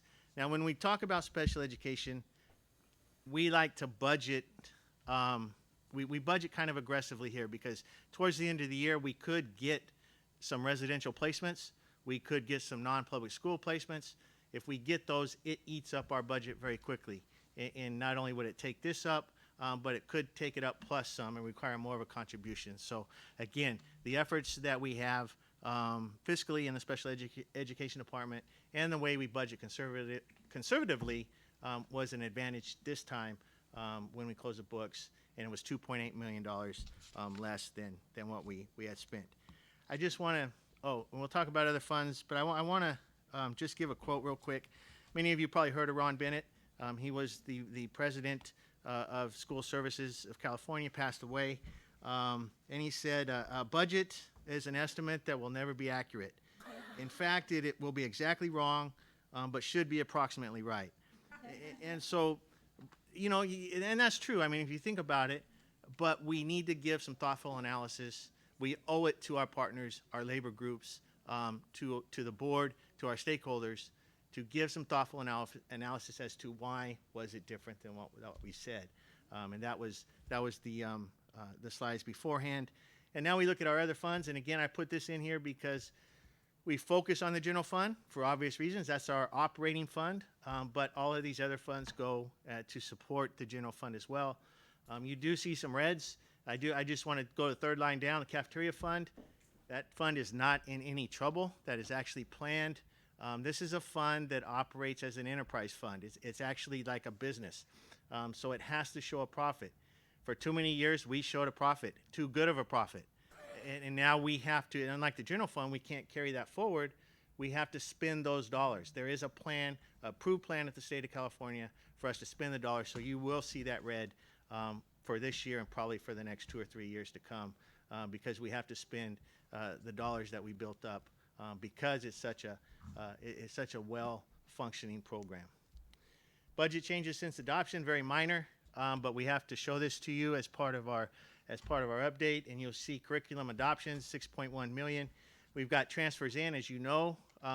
We have dollars set aside that we transfer for future curriculum adoptions. When we actually have the adoption, we pay for them out of the general fund, so we have to move the dollars back in. That's the biggest change there, $6.1 million that's coming into the general fund because we're going to have expenditures out of the general fund for those curriculum adoptions. We will give you a full update in December. The first interim report will have these changes plus other changes now that we have a state budget that we'll bring to you in December for our first interim budget update. In summary, we are proud to recommend approval of the 18-19 unaudited actuals financial report for all district funds. Thank you, Mr. Zierle, and 2 big thumbs up to Mr. Hurst over there because nobody runs positive on those special agents. That was the budget meeting we were at earlier this year where I was trying to figure out how we did better in that category, and he explained to me what maintenance of effort was, which meant you're really not supposed to be doing better, which economically sort of makes your head explode, but outstanding job for everybody involved. Questions and comments from board members? Seeing none. I'll add one that I'd like everybody to think about as you go forward, since we're showing a positive balance. The last thing you talked about up here was setting money aside for curriculum adoption. I'd actually like us to think about setting up and putting money aside for investment in the CTE, ROP, and vocational things. I mean, we had the FFA here earlier tonight talking about upgrading. I think a lot of that is one-time money to go out and get equipment for a lab or for welding or for the vocational things. And for those of you that are working on the budget, I think when that comes up, if we've got money set aside, that's going to be expensive. And if we've got something in the piggy bank, I think that's worth thinking about.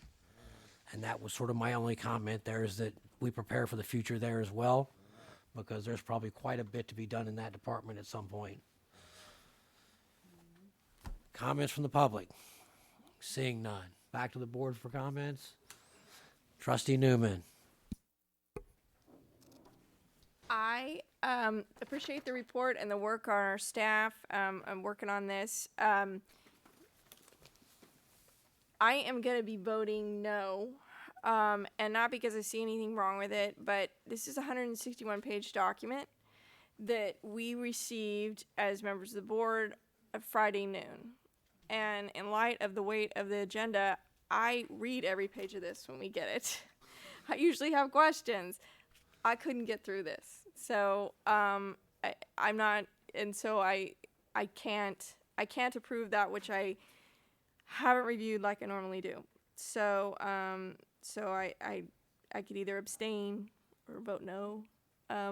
Abstentions really, don't matter, but I can't approve it just because of the time. So I need to be able to have more time. I do read this, and I didn't have that this time.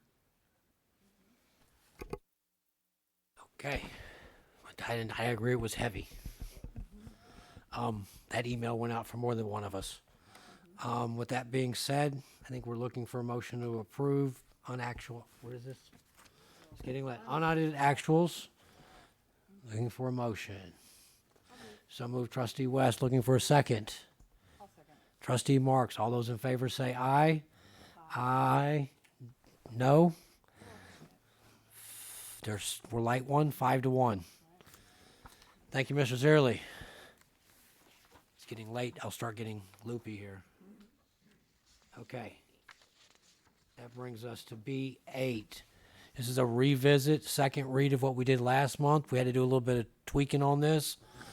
Second reading of proposed policy amendment, BPAR 1260, visitors and outsiders. This feels like Mr. Zierle again. This was you last time, right? Yes, it is per the request of the board to come back again on the discussion action portion of the agenda. And I do want to just apologize. I'll clear.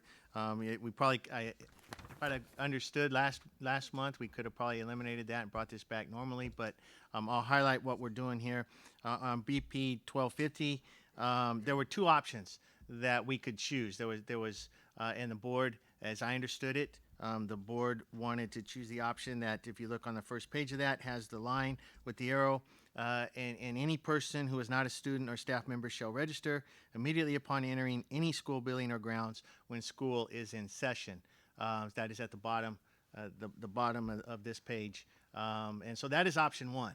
And so if we choose that option one, then the AR becomes very clear, and we don't need to identify newspaper people Yes. or anybody else, because we're saying any person who's not a student or staff member shall register immediately. So then on AR 1250, then we just simply add here, or we did add what the board had suggested to ensure minimum interruption of the instructional program. But outsider registration, everybody's an outsider if you're not a staff person or a student.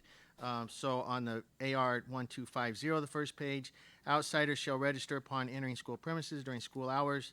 Any person other than a student staff member is considered an outsider. So that clears up the discussion that the board was having. I apologize if I'd have caught that last time. We could have gone clearly to the AR and said we don't need those. We don't need to identify who's not, because the board policy is very clear in this case. Nice recovery.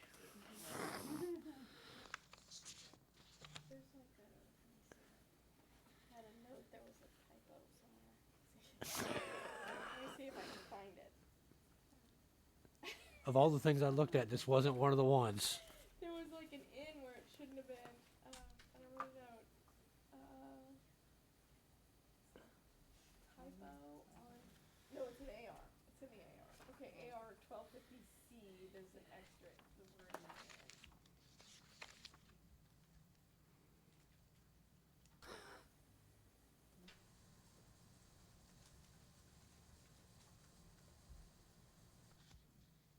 It's number 3. It's number 3, and it says his or her purpose for entering school grounds should not have the in. It should have a line through it. Yeah, just delete the in. Yeah. You can maybe give the page number. It's AR 1250C. 1250. Okay. Yes. And All right. it's like number 3. It's number 3. Yeah. His or her purpose for entering and then school just ground. delete the N. Yeah. That's Okay. it. That was good. All right. Yep. I think it was supposed to be. I think it got underlined instead of struck. Yes. Instead of a strike through. That was what my guess. Mm-hmm. Bill Gates continues to haunt us. I got 2 screens up. I'm really proud of myself. Yeah, she's better than me. All right, is that the only board question or comment on the revisit, the second read? Nope. Looks good. Out to the public. Seeing nobody from the public, back to the board. Looking for a motion to approve AR and BP 1260 outside of visitors. I see a I'll move from second. second here. All those in favor say aye. Aye. Aye. Passed unanimously. Okay, this one's me actually. This one's easy. B9. Approval of the first reading for the proposed deletions of the following board bylaws: BB 9002, 9003, 9004, 9240, 9211. So what happened here is we've gone through the board bylaws because they were out of date and sort of outnumbered. I wanted to wait until we got almost to the end to do deletions because we were covering areas that didn't match up with what we were doing. At this point, we're very, very close to the end of this process, at least on board bylaws. We have to do the attorney, which I'm going to hopefully talk Trustee Newman into merging our protocols with some point in the future, or else I'll take a whack at it.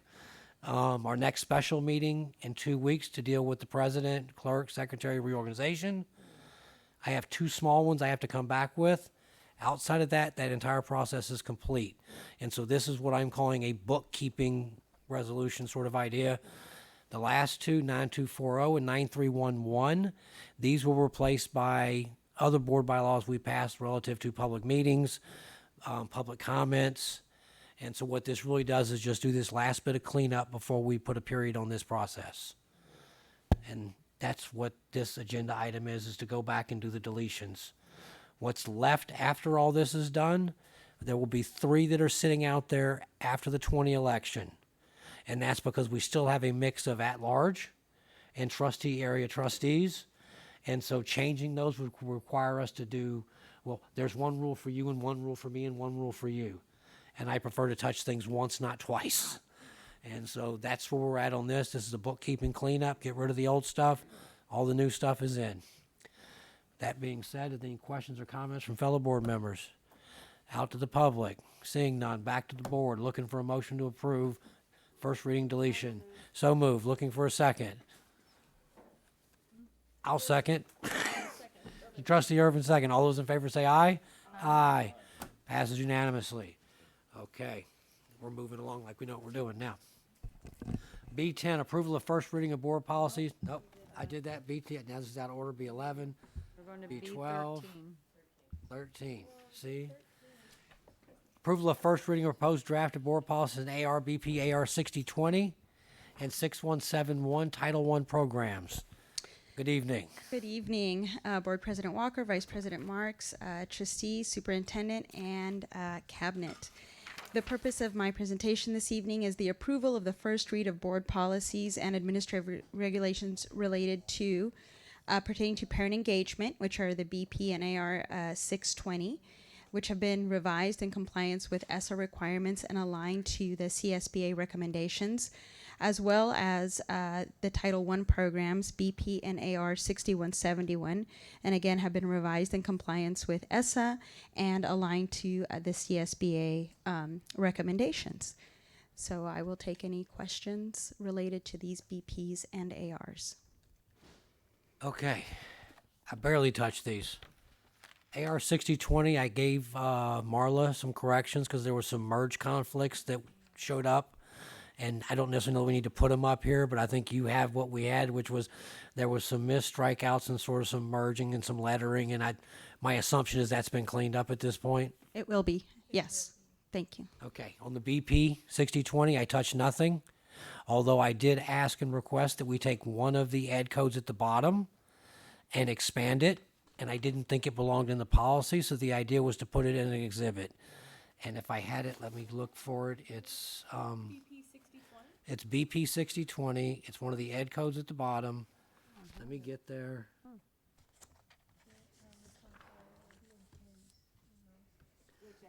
I'm coming with it right now.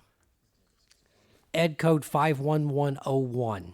And the title of the ed code is the Parents' Rights Act of 2002. And what it really does, and I got it up here behind me now, what it does is lays out what the parent rights are. And the reason I thought about this is the BP's pretty good about laying out the parental rights idea. When you move over to the AR on 6020, it becomes compliance with Title I.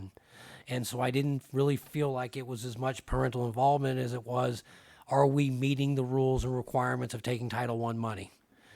I thought this ed code did a really good job of laying out what parental rights are, and it's quite comprehensive. And I thought it was worth having in English, and I actually wanted to have it translated into Spanish as well. And does a really, really great job of laying out what the parent rights are within the school district, and thought it was something that would be very advantageous to those that care. And I think putting it in English and Spanish would be a great idea as well. It's all I touched on any of these. 6171 looked quite nice to me. Again, it was an update. It was following rules and regulations of Title I. And that's all I touched.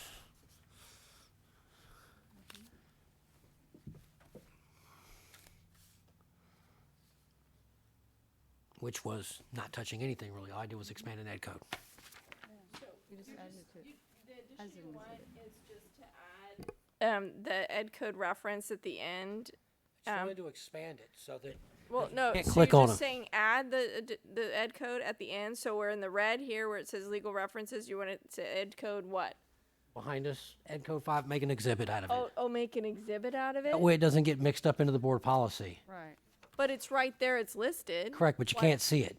You can't click on it. You can't read it. You can't get to it unless you've got Gamut. If you're a parent, you can't get to that.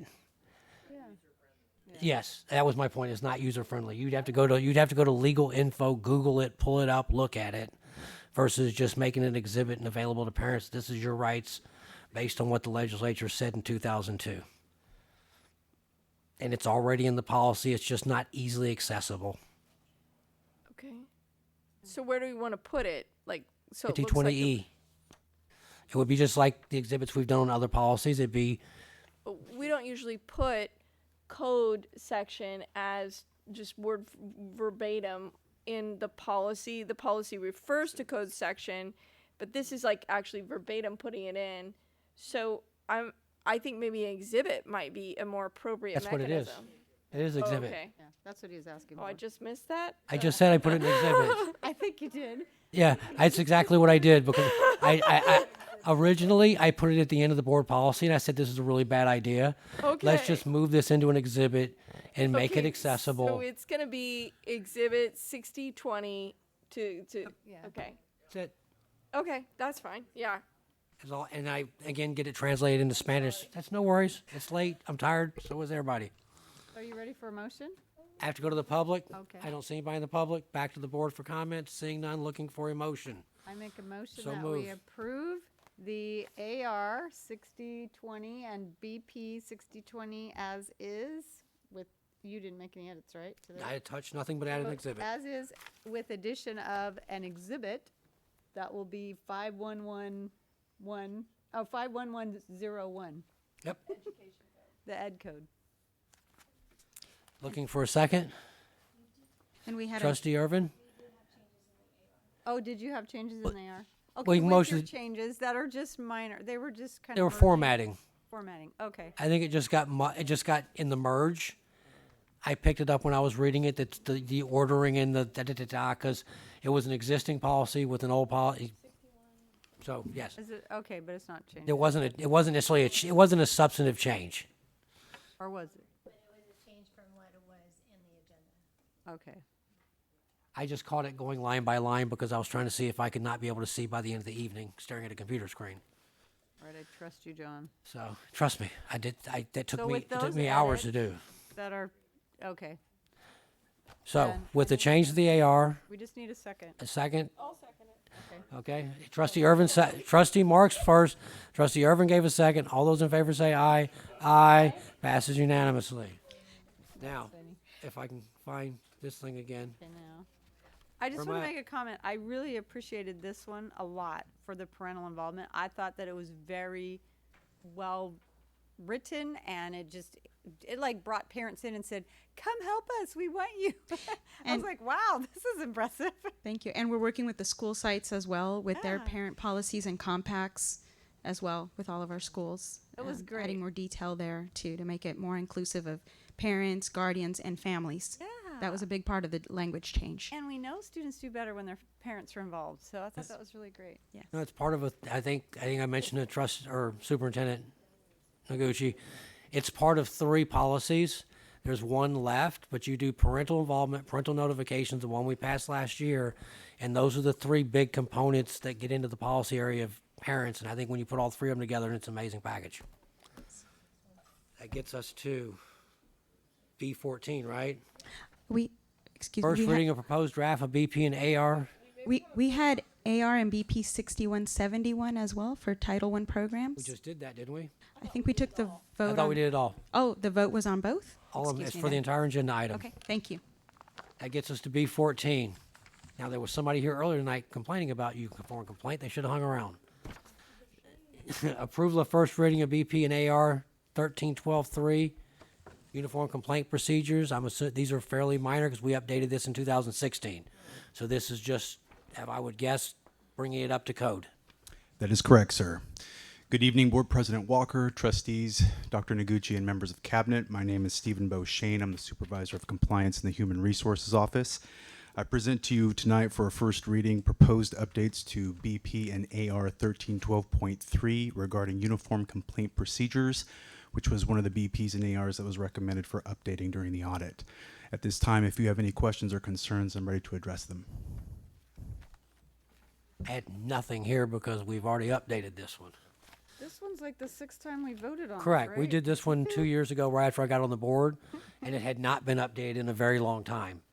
And so this is, I think, as you mentioned, just essentially getting it back up to legal code to include things that weren't included 3 years ago. Most of the additions were very minor. The majority of the changes that were made were reorganizing the substance to make it compliant and in conformity with the gamut sample policy. That being said, out to the public. Nobody's in the public anymore. Back to the board. Looking for a motion to approve. I'll make a motion. Oh, Trustee sure. Irvin got a second from Trustee Marks. All those in favor say aye. Aye. Passes unanimously. Thank you, sir. Thank you. I believe Good one. that gets us to the end of the road. Yeah. B15, reports of meetings attended by board members. Trustee Newman's up first because she's ready to go home, like me. I went to the back to school night at Everett and the back to school night at Roosevelt, and it was great. The Rough Riders are ready for a fantastic year, and the Eagles are soaring over at Everett. I really appreciate it. I hadn't been out to Everett for a while. It looks great. The single entry and just the staff really they were so engaged with the parents. They had these pamphlets. Many of them had designed their own pamphlet, and then they had the pamphlet that we give. It's a little bifold thing, and about helping your student this year, what is expected of your student during this year, and just really impressed by the level of amount of parents there. It was in each of the classrooms that I visited, it was at least over 80%, and that's great for that any school, and I'm really excited for what's going to happen in the school this year. So, Trustee West. Thank you. I went to the back to school night at La Loma, and it was awesome meeting the new principal. I'd met him before, but kind of being given a tour and checking out all the fantastic things and a lot of new staff that are there at La Loma this year. And we also had a lot of parents that attended, so I was really happy to see that. Trustee Irvin. Yes, I attended back to school night at Insulin, and a lot of parents attended.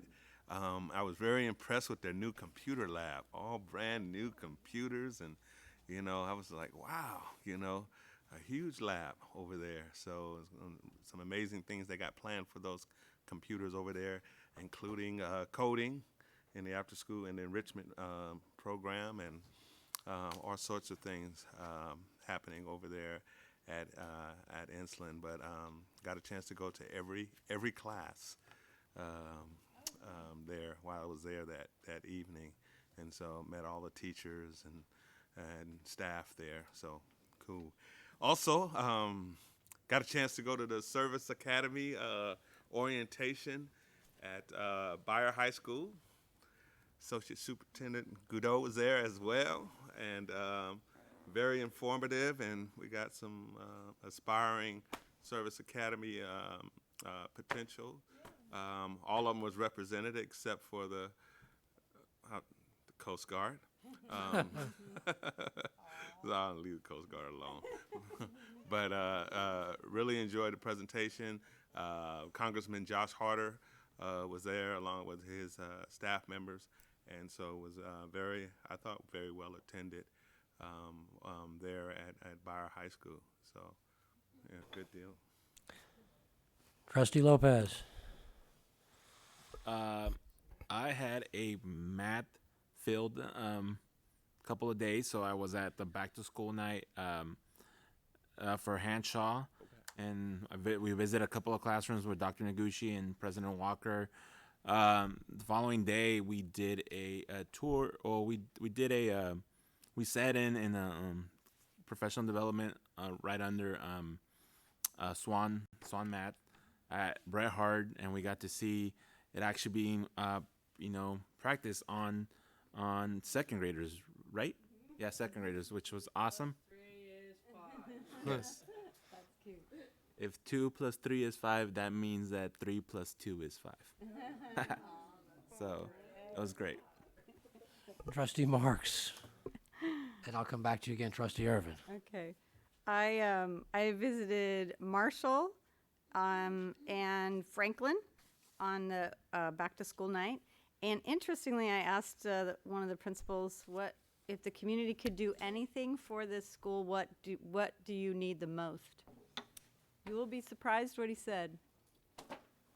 He said underwear and socks. Huh. That was really interesting to me because I've never ever had a principal say that before. So it was helpful for me to understand the great needs that are in our student families, and it gave me a whole new perspective for what's really needed at some of our schools. And so I asked him about, because we used to have a uniform closet, but we've got rid of uniforms. And then I said, what about the clothes closet? And they don't have a very good clothes closet either. So that was something that I realized was needed at that school. But it was helpful for me. And then just walking around and seeing the students and talking to the teachers. And it was really good. I didn't expect a lot to come, but the whole cafeteria was full. And the whole demographics have changed at that school, at one of them that I went to at Marshall, because it used to be the school next to Paradise Apartments. So it's changed a lot. And then I also went to, and then I asked, I forgot the other question. Anyway, and then I went to Franklin because Dr. Parker Group wanted to pass out flyers there too. So I went to help pass out brochures about the Dr. Parker Group to get people involved. And it was really well attended as well. And Dr. Parker is doing a barbecue and a parent information night on October 8th. So we're trying to elicit help from families and parents to come so they can get their children involved and find ways that the Dr. Parker Group can just bridge the gap for the students and the parents. So we're working on that. So it's really good. So it's going well. But that's what I did. Trustee, I'm going to Modesto High to do the same thing, pass out flyers tomorrow night. back to Trustee Irvin. Yes, one thing I forgot, and all that excitement.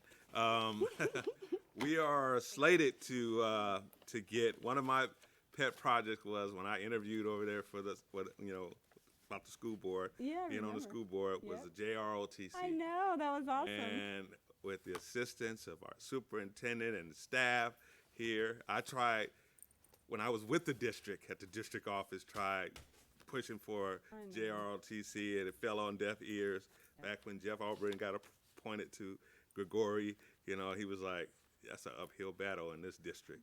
So I'm happy to say that we have a JROTC program coming to Modesto City Schools. That's awesome. 2021. Army, Yes. unfortunately, I'm not gonna say unfortunate because I did 3 years in the Please don't. Army National Guard. So okay, it's Army, but nonetheless, we're gonna be having a JROTC program, and he asked for your support when that comes into the budget. We will.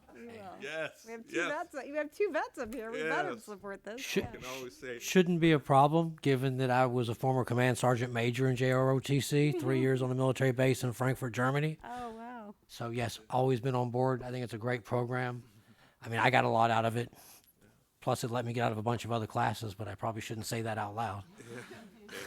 a lot with the JRTCs in the Stockton district and the Manteca district, and it was just always, they come to our games at Delta. They do a lot of things in the community Yep. service, drill and ceremony. It's just so nice. It'll be nice to see them walk right down the middle of that aisle. The colors. All right. So I did SPIES with Trustee Brown, superintendent. That was a really interesting program, sitting down with mentors. I ended up at a table with principal from Davis and one of the teachers over there, which was really interesting. It was quite informative. Had no idea what to expect and walked away going, that was really a great use of time. Hanshaw, open house school night with superintendent, Trustee Lopez.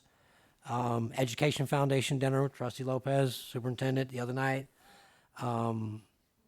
Did one road trip. I got invited down to Fresno for a community meeting where they were discussing issues of board policies on a Friday night in a church that filled up, which was interesting when you look in. Entire church was full on a Friday night at 8 o'clock until 10:30. Fired up parents, really interesting, fun to watch, fun to be at. We'll repeat that process Friday and go up to Sacramento for another one. Otherwise, that was all I did. With that, we're looking for a motion to adjourn. Oh, anybody have anything they want to put on another agenda? I don't see anything. No. God, hey, we did, and when it's all said and done tonight, as painful as that may have seemed, we did 29 policies tonight between consent and the regular agenda. That's phenomenal. Looking for a motion to adjourn. So moved. Adjourned. Wait, I'll second.